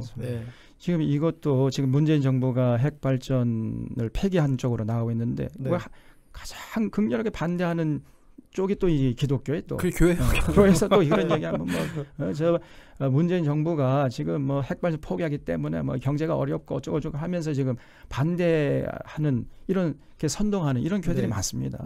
이게 정말 이게 큰 문제인데. 근데 문재인 정부 들어서 박근혜가 폐기했다고 하면 엄청 환영했을 거예요. 제가 봤을 때.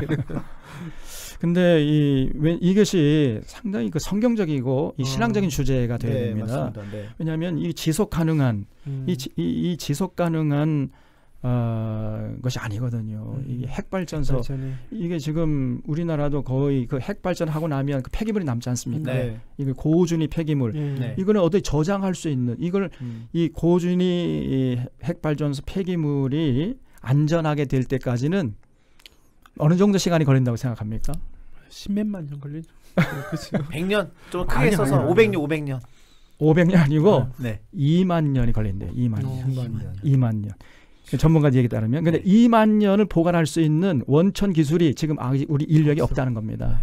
그래서 이게 문제가 되는 거죠. 그래서 우리가 후세대에게 우리가 뭐 전기 뭐 편히 쓰고 한다고 해가지고 후대에게 엄청난 짐을 지금 지우게 되는 것이고 그래서 그리고 또 하나의 문제는 이것이 대자본에게 전부 다 이익이 돌아가게 되어 있습니다. 이게 비성경적이에요. 하나님 더불어 살고 모든 그 이익을 골고루 나눠 가지라 했는데 전부 이익금은 대자본이 다 가져가 돼 있어요. 그래서 이거는 정말 비성경적이고 또 핵발전소가 시작된 이후부터 이제 이 밤문화가 꼽히기 시작합니다. 왜냐하면은 핵발전소는 밤에도 돌아가야 되거든요. 밤에는 이제 핵발전 안 할 수가 없어요. 이거는 24시간 365일 하루도 쉬지 않고 해야 되기 때문에 밤에는 전력을 사용하지 않기 때문에 남아돌아요. 그래서 이 남아도는 전기를 어떻게 할 것인가 해다가 정부에서 이거를 이제 밤에 공장을 돌리면 싸게 준다. 그리고 밤에 신화 전기를 쓰면 또 싸게 준다. 이래가지고 막 밤에 전기를 쓰게 했던 것입니다. 그래서 막 이렇게 밤에 이제 막 이런 그 네온 사인이 그냥 꽃을 피우게 된 것이고, 이래서 밤 문화가 꽃을 피우게 되고, 그리고 노동자들도 밤에는 쉬어야 되는데 2교대 3교대 해가지고 계속 24시간 돌리게 된 것이 이게 핵발전소가 있었기 때문에 가능했던 것이거든요. 결국 자본이 또 일을 보는 거죠. 또 그렇습니다. 그래서 우리의 모든 생태계를 근본적으로 바꿔놨던 것이 이게 핵발전소가 있었기 때문에 가능. 이것이 비성경적이에요. 반성경적이고. 그래서 이런 것들에 대해서 경각심을 가지고 우리 교회가 저항해야 되는데 전혀 교회가 전혀 모르고 있습니다. 저는 목사님들 이렇게 해요. 환경 문제까지 관심. 왜냐하면 하나님이 그걸 관심 갖고 있기 때문에 그런 것이지. 제가 뭐 개인적인 차원에서 하는 게 아니에요. 교회에서 성도님께도 계속 이런 얘기 하시는 거잖아요. 우리 교회에서 계속 이런 거 하죠. 이거 대단하네. 저는 한국 교회만 문제만 비판하는 줄 알았는데 그게 아니라 저 인류의 차원에서 더 크게 접근하시는 것 같아요. 왜냐하면 이게 하나님 나라니까 다 어쨌든. 우리나라 같은 경우에는 소위 말하는 원전 마피아, 원전 마피아가 있어서.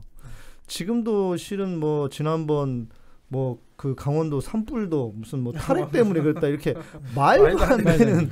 그리고 지금 탈핵이 나중에 이야기지 지금은 오히려 증가하고 있는단 말이에요. 있잖아요. 그거를 그런 식으로 그냥 어떻게든 기승전 네, 그렇게 그냥 정권 비판하면서 또 자기들의 이득은 채우고 이러려고 10년 전 설교 말씀이랑 다를 게 없어요. 그쵸. 지금 또 그렇죠. 언론이랑 동조해가지고 이게 다를 게 없어요. 그러니까 이제 그 핵이라고 하는 거는 그냥 우리가 가까운 저 일본에서 봤잖아요. 맞습니다. 지금도 저게 세계에 민폐 끼치고 있는데 그렇죠. 저걸 보면서도 핵 발전소를 또 만들자고 하는 사람들은 야 이거는 진짜로 제정신이 아니죠. 제정신이. 그 후쿠시마 핵발전소 4기가 터졌지 않습니까? 그것으로 말하면 유럽에서는 경각심을 가지고요. 네. 거의 대부분의 나라가 이제 핵발전소 폐기 쪽으로 네. 정책을 이제 결정하고 가까운 이 대만만 해도 핵발전소 폐기 정책으로 이제 돌아섰는데 유독 전 세계에서 유일하게 핵발전소 포기하지 않은 나라 일본하고 한국입니다. 그래서 이게 정말 큰 문제고 또 그다음에 중국도 이제 지금 그렇게 하고 있고 그래서 지금 이 동북아시아가 그 핵발전소의 가장 밀도가 높은 곳이에요. 거기에 한 중간에 우리 대한민국이 끼어 있는 거죠. 끼어서 그리고 중국이 만들어 놓은 것도 우리나라하고 서해안하고 되게 가깝다고 그러더라고요. 중국이 만드는 원전 또 민폐 또 일어날 수도 있겠네요. 그러니까 이게 지금 진짜 말 그대로 핵폭탄을 끼고 있는 거예요. 우리는. 그러니까 이거를 그나마 지금 정권이 문재인 대통령이 이러면 안 된다 해서 이제 차츰 줄여가자 하는 건데 그거 가지고 이렇게 뭐 탈핵 때문에 뭐 경제가 어렵느니 어쩌느니 말도 안 되는 소리를. 그러니까 교회가 왜냐하면 하나님이 그런 데 관심 갖고 있기 때문에 하나님이 관심 갖는 것을 관심 갖겠다고 모인 공동체가 교회니까 교회가 당연히 그런 데 관심을 가져야 되는데 이상하게도 그런 데 관심이 없어요. 그냥 뭐 잘 된다 복 준다 그런 기복신앙 신비주의에 빠져 있고 그래서 오늘 한국 교회가 이렇게 어지러운 게 아닌가. 그러니까 성경으로 돌아가면 성경에서 가르치신 하나님이 우리에게 뭘 해줬고 뭘 원하시는지 이것만 제대로 성도들이 가르치게 되면은 교회는 저를 볼 때 건강하게 세워져 가리라고 생각됩니다. 그래서 이제 그 목사님 교회는 단순히 이렇게 성경 공부만 하시는 것도 아니고 뭔가 실제 행동도 하신다고 하고 같이 그 이제 세월호 때는 그 오후에 가셔서 거기서 같이 예배도 드리시고 또 가서 탈핵 반대가 아니죠. 원전 반대하는 그런 것도 하시고 그런 일들을 좀 교인들과 함께 하신다는 얘기를 좀 전해드렸거든요. 그래서 저는요 성경만 가지고 목회가 되고 교회가 설 수 있다. 그거를 강하게 한국 교회에게 좀 주장하고 싶고 그걸 보여주고 싶어요. 그래서 성경대로 믿다 보니까 역사에 관심 갖게 되는 것이고 환경에 관심 갖게 되는 것이고 우리 영육 간의 건강, 전인 건강에 관심을 갖게 되는 것이고 또 이렇게 되는 거거든요. 그걸 또 목회 프로그램을 해가지고 거기서 이제 파생된 목회 프로그램 그래서 아까 말씀하신 대로 우리 이제 5월 달이 되면 이제 그 5.18 저희 이제 5.18 그 광주 민주화운동 거기 광주에 있는 망월동에 가서 거기서 예배드리고 오후 예배 때.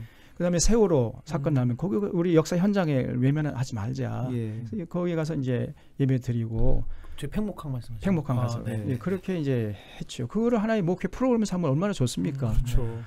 그리고 또 이제 이승만 정권이 저지른 죄악이 많거든요. 그래서 이 보도 연맹 20만 명을 죽였습니다. 국군이 자기 국민을. 그래서 그런 그 아픈 역사의 현장을 이제 가서 보고 우리가 다시는 이런 세상을 만들지 말자. 이것이 우리 교회의 책임이다. 예수님께서 세상의 빛과 소금의 역할을 감당하려 했는데 여전히 교회는 그저 영적인 문제 영만 하고 세상의 삶에 대해서는 관심이 없고. 그리고 목사님은 제가 지금 역사 공부를 좀 하고 있는데 얼마 전에 킹덤 오브 헤븐이라는 영화를 봤어요. 근데 너무 기독교라는 이름으로 신앙의 이름으로 너무 했던 범죄가 너무 많은 거예요. 아무 죄책감 없이 이슬람 믿는 사람들 싹 다 죽여라. 그러니까 이게 마녀사냥 중세 마녀사냥도 죄 없는 사람을 갖다가 그냥 신앙의 이름으로 너무 그냥 잔인하게 죽이는 거예요. 그러니까 기독교라는 이름으로 했던 범죄가 너무 많은데 분명히 그 사람들은 신앙이 깊었던 사람들이거든요. 하나님을 잘 믿고. 근데 왜 그렇게 그런 일이 벌어졌다고 생각하세요? 그러니까 결국은 이제 부분적으로 하나님을 알았기 때문에 그렇죠. 성령에 대해서 잘 모르고 하나님 전장한 온전한 하나님을 알지 못하고 성경에서 계시하시는 하나님이 아니라 그냥 자기 머릿속에 생각해낸 하나님, 또 부분적인 하나님. 코끼리 뭐 코를 만들려고 코끼리는 아니지 않습니까? 코끼리 다리 만지다가 다리 기둥처럼 생겼다 하나님 그런 식으로 이제 하나님을 오해하는 것이죠. 제대로 된 신앙이 서북청년단도 거의 다 기독교인들이었잖아요. 그 사람들이 아무 죄책감 없이 빨갱이라는 이유만으로 사람을 갖다 학살하는데 죄책감이 없는 거예요. 그거 보면 아니 하나님을 믿는다는 사람들이 왜 그렇게 됐을까 하는 게 너무 저는 그 충격적이더라고요. 부분적으로 그랬기 때문에. 네. 그래서 저 4.3 사건도 그때 제가 그 4.3 사건을 경험한 제주도에 있는 어느 목회자의 말씀을 들었는데 사실은 그 이제 그 4.3 사건이 일어났을 때 군경하고 그 이제 소위 말해서 이제 좌익 계통의 사람들하고 이제 싸움이 있었잖아요. 네. 그러다가 어느 정도 이제 서로 협상을 해가지고 우리가 서로 왜 이렇게 죽고 죽이냐 그만하자 이렇게 해가지고 거의 타결이 돼가지고 서로 산으로 올라갔던 이제 그 공산주의자들도 다 내려와가지고 무기를 반납하고 그런 상황이었었어요. 그래요. 제주도에서 경험한 사람들 얘기 따르면. 그런데 그때 이제 그 서북 청년들이 투입된 거죠. 그래서 오히려 그 무기를 반납하는 그 사람들을 습격해 버린 겁니다. 그래서 그냥 이게 도대체 뭐냐, 약속과 다르지 않느냐. 그래서 결국은 확전이 돼 버린 거예요. 그 전만 해도 뭐 피해자가 그러니까 4.3 사건으로 피해 본 사람들이 그 양민들이 3만 명 이상 죽었다고 그러거든요. 3만 명. 3만 명 정도. 근데 그 이렇게 협상해가지고 무기를 서로 반납하고 그럴 때는 불과 한 몇백 명 정도 이렇게 사상자가 났었다고 그래요. 그러니까 그 정도에서 이게 참 이렇게 매듭졌으면 좋았을 텐데 그때 이제 말씀하신 대로 우리 정말 안타깝게도 서북 청년단 그러니까 예수 믿는 사람들 아닙니까? 그렇죠. 기독교가 그런데 앞장서가지고 학살을 저지르니까 너무 가슴 아픈 거죠. 그러니까 이제 목사님 말씀해 주신 것처럼 하나님을 알긴 아는데 지엽적이고 편협하게 안 거죠. 그래서 본인들은 선이고 이제 상대방에 있는 사람들은 다 악이니까 선과 악에서 항상 악은 싸워서 이겨야 되잖아요. 그러니까 죽여도 당연한 거고 죽여야만 하는 거고 이제 이렇게 바뀌어버린 거죠. 그러니까 우리가 항상 이렇게 하나님에 대해 생각할 때 공의의 하나님 그리고 또 뭐 맞은편이나 반대편은 아니지만 사랑의 하나님 이 공의와 사랑이 아주 균형을 잡아야 하는데 지나치게 공의만 강조하면 이제 그런 뭐 이제 우리들도 그런 실수를 범할 수 있지만 근데 그때는 제가 볼 때는 너무 하나님을 공의 하나님 뭐 이런 것도 아니고 자기들에 대한 지나친 확신 이게 너무 강해서 그랬던 것 같아요. 그래서 중세 그런 거 겪다 보니까 현재 카톨릭은 되게 개방적으로 바뀌었잖아요. 그 역사에서 좀 교훈을 얻었다고 해야 되나? 네. 바티칸 거기에 보면 지금 얼마 전에 이제 교황 같은 경우에는 꼭 그 신앙이 없다고 하더라도 양심에 따라 살면 뭐 구원의 길이 있다 이런 식으로 이야기를 했잖아요. 근데 그거는 좀 너무 나갈 수도 있지만 그런 어떤 카톨릭은 역사 속에서 교훈을 얻어가지고 뭔가 지금은 조금 더 이제 그 이웃에 대한 사랑을 강조하고 하는데 한국 교회는 이웃에 대한 사랑을 세월호만 보더라도 너무 그러니까 교회 내에서도 제가 봤을 때 많은 수가 세월호를 갖다 지금도 교통사고에 불과한데 왜 그렇게 애석해 하냐. 그리고 전 국가가 나서가지고 그러니까 얼마 전에 뭐 차모 전 의원이 그런 얘기를 했잖아요. 진짜 뭐 지금까지 왜 그러냐. 근데 그게 그 어떤 보수적인 사람들의 마음 같은데 그 보수적인 사람들의 마음을 이 기독교들이 지지를 하고 있다는 게 우리 성도들이 지지를 하고 있다는 게 좀 마음이 아프더라고요. 그러니까. 정말 참 통탄스러운 노릇이죠. 그래서 참 우리 한국 교회가 너무 성경에서 계신 하나님을 잘 모르고 있는 것 같습니다. 그러니까 결국은 왜 그러냐면 또 성경을 모르니까 거기서부터 모든 문제가 이렇게 비롯되는 게 아닌가. 그래서 저희가 이제 좋은 교회 하는 건 이거를 이제 좀 너무 시간이 지나서 이제 여기까지 또 이걸 들어야 되는데 이거 안 듣고 다 또 방송 끄실 것 같으니까 빨리 얘기를 해야 될 것 같아요.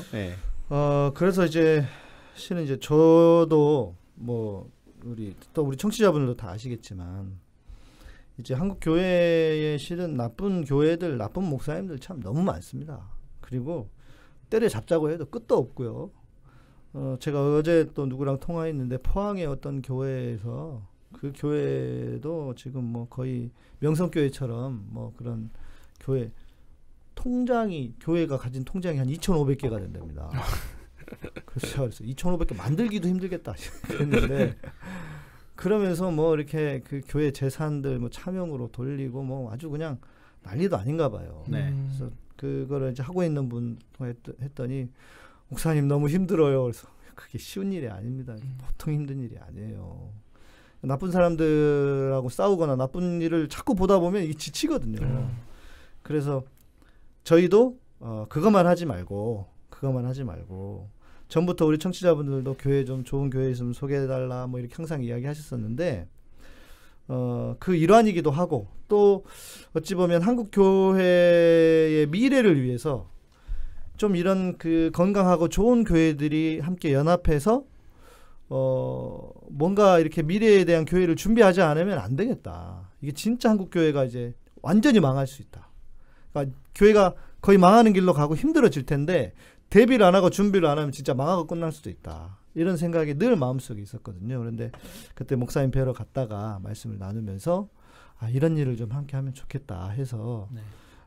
저희가 이제 이걸 좀 해보려고 시작을 하고 있습니다. 물론 뭐 저희들이 해드릴 수 있는 건 뭐 많지 않을 거예요. 뭐라고 해야 될까? 교회 뭐 지금 목사님처럼 모시고 교회에 대한 소개하고 목사님 소개하고 하는 거 정도. 어찌 보면은 더 내놓아야 하고 더 투자해야 될 게 훨씬 더 많을 수도 있습니다. 그렇지 않겠습니까? 이게 뭐 좋은 일이니까. 콘텐츠 만들어야지 아까 얘기했던 거 그런 거. 물론 그것도 그거 하면 좋죠. 저 그게 되게 중요할 것 같은데. 그렇죠. 네. 성경을 잘 알면은 뭐 이럴 일이 안 생길 테니까. 네. 그래서 저희들이 이제 그런 일들을 함께 좀 해야 하고 또 그것을 위해서는 예산도 필요하고 그리고 지금 제가 지금 이제 해년마다 아마 작은 교회 운동인가 작은 교회 연합인가 거기 그 이제 컨퍼런스가 있어요. 감신대에서도 하고 이러는 것 같던데 저도 가보지는 않았는데 그것처럼 좋은 교회 연합을 통해서 좋은 교회에 대한 모델을 계속 보여주는 거죠. 목사님은 목사님대로 또 뭐 그 목사님 사역을 잘 하고 계신다고 해서 다 똑같이 목사님처럼만 해야 되는 건 아니잖아요. 네. 그러니까 각자 이렇게 건강하게 잘 세워져 있는 교회들을 서로 소개하고 그래서 한번 컨퍼런스 같은 것도 좀 하고 우리 교회는 이렇습니다. 그래서 서로 장점도 배우고 그래서 이거를 한국 교회에 보여주자는 거죠. 그래서 중요한 게 뭐냐면 이제 그 길을 따라가려고 하는 후배 목사님들이 계시거든요. 근데 정말 이게 어찌 보면 너무 안타까워. 우리 목사님은 그냥 이렇게 본인들이 찍어서 가셨다고 하는데 요즘은 찍힘을 당해야 갈 수 있는 네, 이런 상황이잖아요. 그래서 그래도 건강하게 하려고 하는 분들이 계시는데 좋은 모델이 필요한 거예요. 노하우도 필요하고 시행착오를 겪어서 그건 이렇게 해봤더니 이건 좀 어렵더라. 그런 노하우도 배우고 시행착오를 배울 수도 있고 이런 것들이 지금 너무 필요하다. 그리고 또 하나는 좀 힘을 모아서 저희들이 재작년에 벌써 재작년이 됐는데 도심 청년 수련회 한번 했잖아요. 네. 그 직장인 도심 청년 수련회를 했거든요. 직장인 청년 도심 수련회를 했는데 그때도 반응이 되게 좋았습니다. 그래서 이렇게 목사님도 좋은 목사님을 통해서 메시지 듣기도 하고 또 질문도 하고 대답하고 하는 그런 사심 없는 미래 청년들을 위한 그런 수련회도 좀 하고 연합으로 힘을 모아서 그런 걸 해보면 어떨까. 그래서 일단은 뭐 한 10교회만 목표로 제가 지금 컨택한 교회가 한 세네 군데 교회 정도 되거든요. 근데 우리 방송 청취자분들도 들으시고 혹시 우리 사역하시는 분들 계실 테니까 이런 일에 관심 있으시면 좀 함께 좀 지지도 해주시고 함께 해주시면 좋겠다. 그래서 이제 공식적으로 이번 주를 통해서 좋은 교회 연합 운동을 좀 카타콤을 중심으로 시작을 해보려고 합니다. 네. 그래서 제가 가서 이제 교회에 가서 이제 소개도 하고요. 어디가 무슨 일을 할 건지 그리고 또 이럴 수도 있을 것 같아요. 우리 목사님처럼 우리 김 PD 얘기한 것처럼 그런 좋은 컨텐츠는 교회에서 혼자 하시려고 하면 힘드시잖아요. 또 저희들에게는 노하우도 있고 그러니까 이거를 많은 사람들이 대중들이 많이 볼 수 있도록 하는 것도 중요한 거거든요. 그렇게 그런 노하우도 같이 나눠서 콘텐츠도 만들고 그렇게 해서 하면 우리가 미래의 교회를 위해서 좀 해야 할 수 있는 일들 중에 한두 가지는 할 수 있지 않을까. 다는 못하더라도 뭐 그런 생각이 좀 들어서 목사님께 저도 좀 부탁을 드렸고 그래서 좀 그런 관심이 있는 교회들은 저희들에게 연락 주시면은 저희들이 함께 좀 그런 일을 하면 좋겠다 싶습니다. 그러면 누가 연락을 해야 되는 건가요? 그거는? 그 교회가 아마 사역을 하시는 분이시겠죠. 뭐 담임 목사님이시다든지 아니면은 그렇게 주로 담임 목사님의 의중이 크겠죠. 네. 여기 보니까 조건이 또 있는 것 같던데요? 가입 조건이? 그래서 저희는 너무 큰 교회는 하지 말자. 대형교회 뭐 큰 교회가 막 원하면 진짜 우리 가입하고 싶다. 진짜 우리 교회 없어. 둘로 나누겠다. 뭐 이런 거 꿈도 꾸지 마. 대형교회인데 네. 뭐 사랑의 교회인데 나 오늘 방송 보니까 개가천선했다 이제. 오정현 목사님이 오늘 방송을 보고 내가 너무 영적에만 신경을 썼구나. 맨날 영적만 해서. 맞아요. 그분은 입만 열면 영막 그렇다. 내가 영이 아닌 진짜 이 현실 세계 이런 여기도 내가 이제 개가천선해서 가입하고 싶다. 안 돼? 그러면 이렇게 담임 목사 바꿔놔라. 아니면 500명씩 다 쪼개. 그렇지. 500명씩 다 쪼개. 네. 그 이하로 쪼개. 조건 말씀해 주세요. 그러니까. 네. 그래서 일단 한 500명은 넘지 않으면 좋겠다. 전체 교인이. 전체 교인이. 그래서 왜냐하면 그 이상 넘어가면 이제 어찌 보면 교회로서의 기능은 사라지는 것 같거든요. 네. 근데 또 그 주장하는 게 또 이제 큰 교회는 큰 교회대로 어떤 또 할 수 있는 역할들이 있다. 있죠. 뭐 이런 얘기를 또 하세요. 네. 뭐 그거를 인정하지 않는 바는 아닌데. 그러나 그런 교회는 굳이 얘기 끼려고 안 할 거예요. 알아서 잘 하시니까. 그렇지. 굳이 하려고 저 하겠습니다. 같은 경우에는 사실은 그렇게 대형화된다는 것 자체가 비성경적이고 그 목사님 말씀하신 대로 더 이상 교회 예수 그리스도의 정신이 살아있고 예수님의 통치를 받고자 하는 교회 공동체로서는 그렇게 될 수가 없을 것 같습니다. 그래서 대형교회가 된다는 것 자체가 사실은 그거는 뭐 정말 건강한 교회 얘기를 포기한 거나 마찬가지야. 예를 들어서 비유할 때 사람이 정상적인 사람은 보통 한 1m 70, 80 정도 크면은 멈추지 않습니까? 멈추고 그 다음에는 성숙 옆으로 크죠. 이제 자기가 결혼해가지고 또 다른 자기가 똑같은 DNA를 나는 그 생명체를 낳아가지고 또 키워가지고 옆으로 퍼지지 않습니까? 위로 안 커지고. 근데 끝간데 없이 자기만 이제 커지려고 하는 그 암적인 존재죠. 암이 그렇지 않습니까? 다른 모든 생명체 빨아먹고 죽여버리고 자기만 크잖아요. 그래서 이 대형 교회도 사실은 예를 들어서 생명체가 사람이 1m 80 거기까지만 봐줄만 한데 2m가 됐다고 한번 생각해봐요. 2m. 그럼 걱정하게 되죠. 이제. 그다음에 2m 50, 3m가 돼봐요. 근데 더 이상 그건 사람이 아니고 그건 괴물이죠.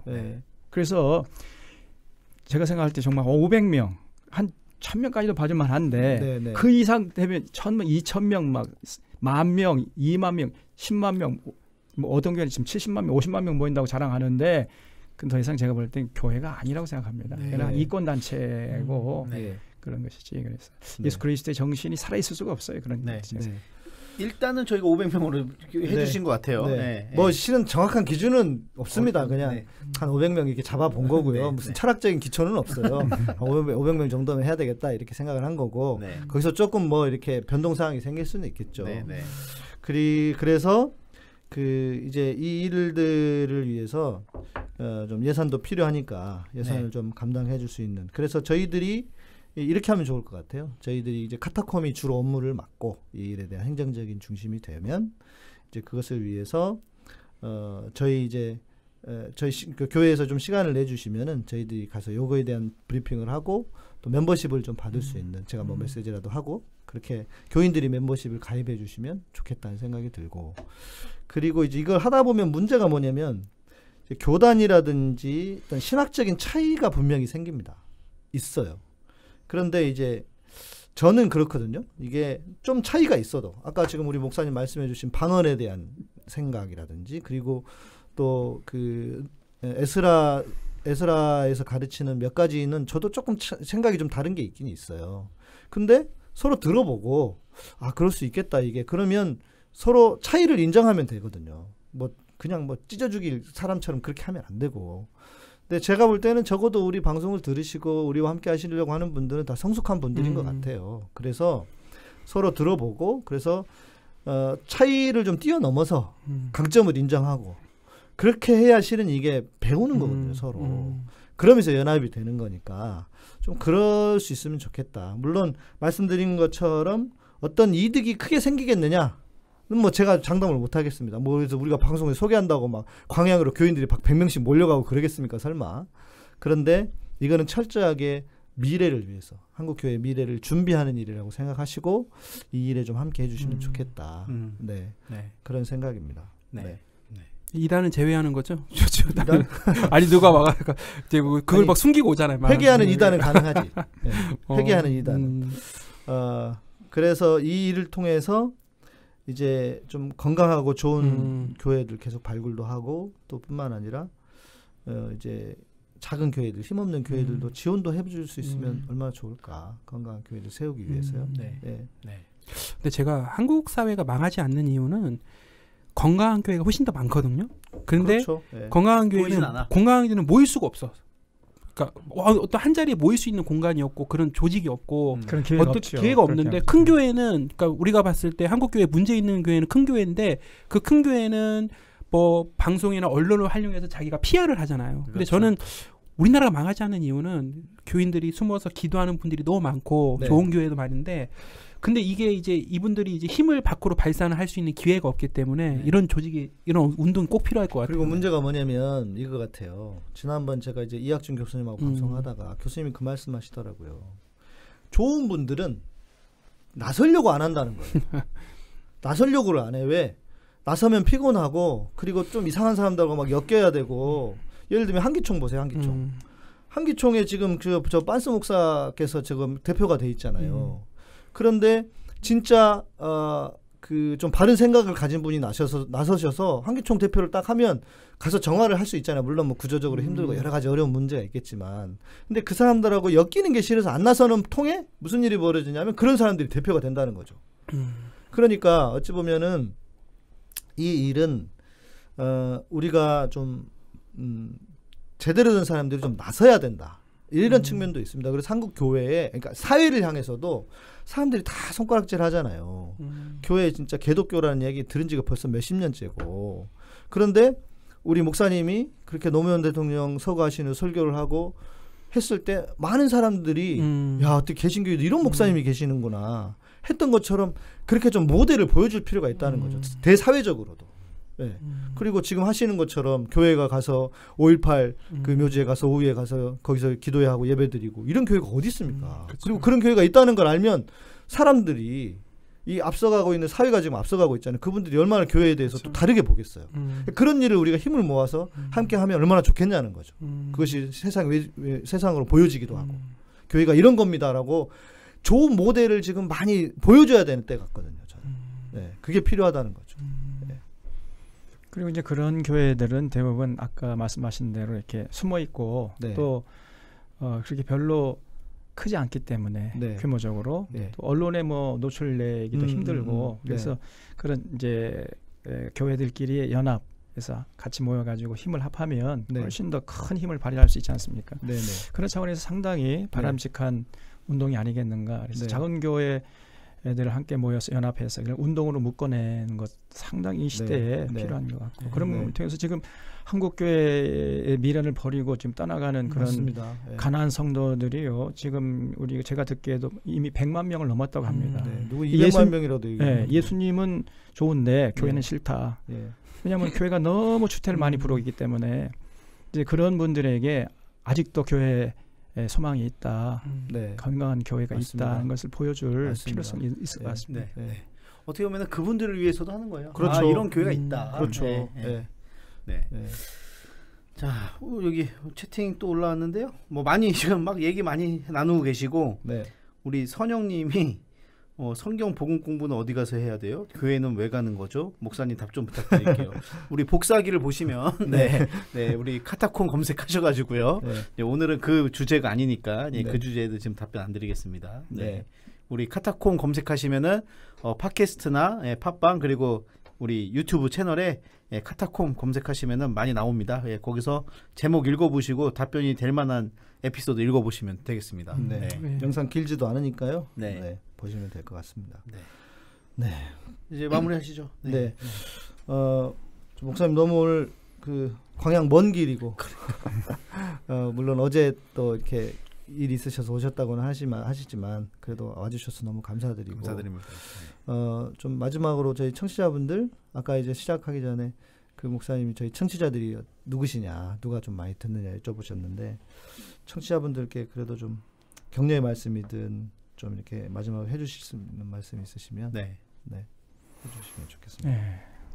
그 요즘 한국 교회가 사회적으로 비난의 대상이 되고 뭐 예수님 말씀대로 빛과 소금 역할을 감당하라고 했는데 하지 못해서 결국은 뭐 소금이 맛을 잃고 발에 짓밟히고 있는 이런 형국인데 목회자의 한 사람으로서 정말 죄송하게 생각하고, 그러나 이제 아직까지는 소망이 있다. 네. 미래는 좀 버리지 말아달라 이렇게 네. 좀 말씀드리고 싶고요. 네. 건강한 교회가 있습니다. 네. 구석구석에 지금도 올바른 목회자가 올바르게 목회하려고 혼신의 힘을 다하고 있기 때문에 네.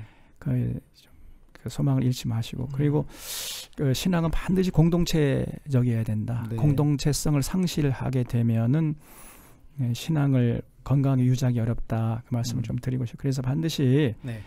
어느 그 공동체에 적을 둬야 된다. 네.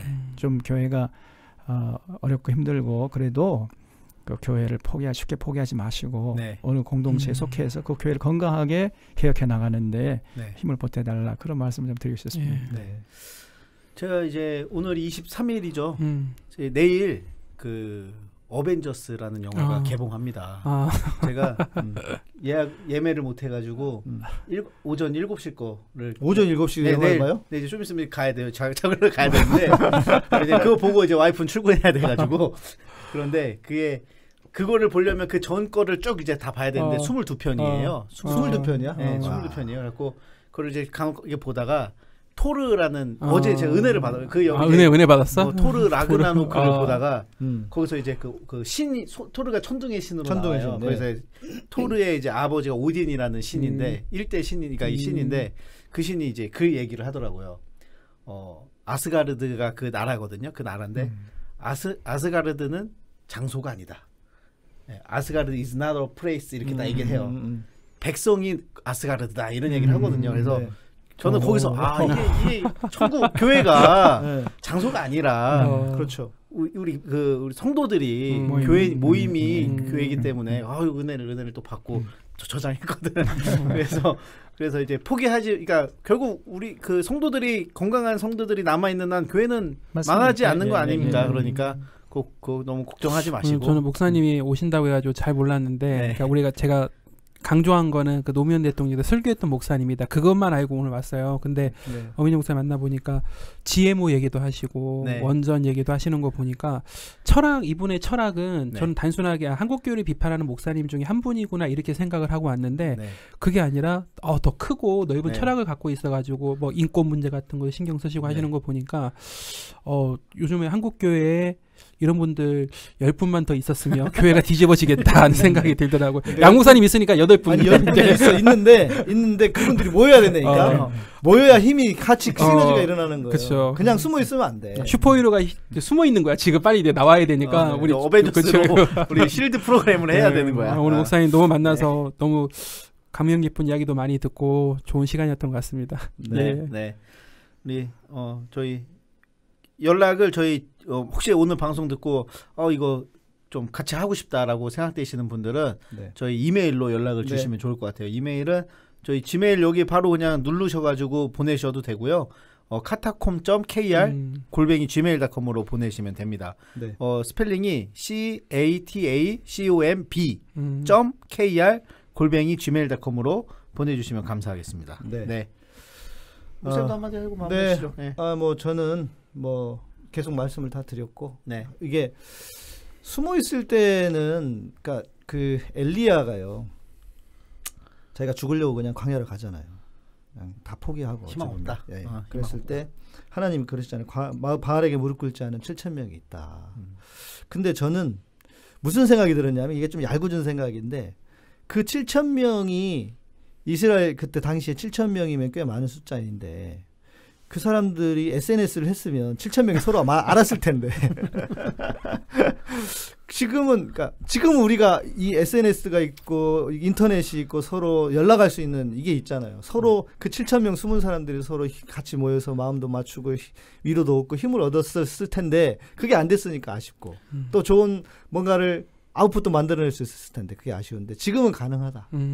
오히려 그때 그 SNS 있었으면 그 7,000명들 그런 거 썼다가 바로 검열당해갖고 하나씩 다 잡혀갖고 죽는 거 아니야? 그럴 수도 있어. 그렇지. 텔레그램을 썼어야겠지. 네. 아무튼 그렇습니다. 오늘 네. 방송 이렇게 저희가 준비한 거 좀 알아주시고요. 네. 네, 의도를 좀 알아주셨으면 좋겠습니다. 네. 네, 오늘 저희가 준비한 내용 여기까지 하도록 하겠습니다. 저희는 다음 주에 다시 뵙도록 하겠습니다. 방송 듣느라 애쓰셨습니다. 감사합니다. 감사합니다.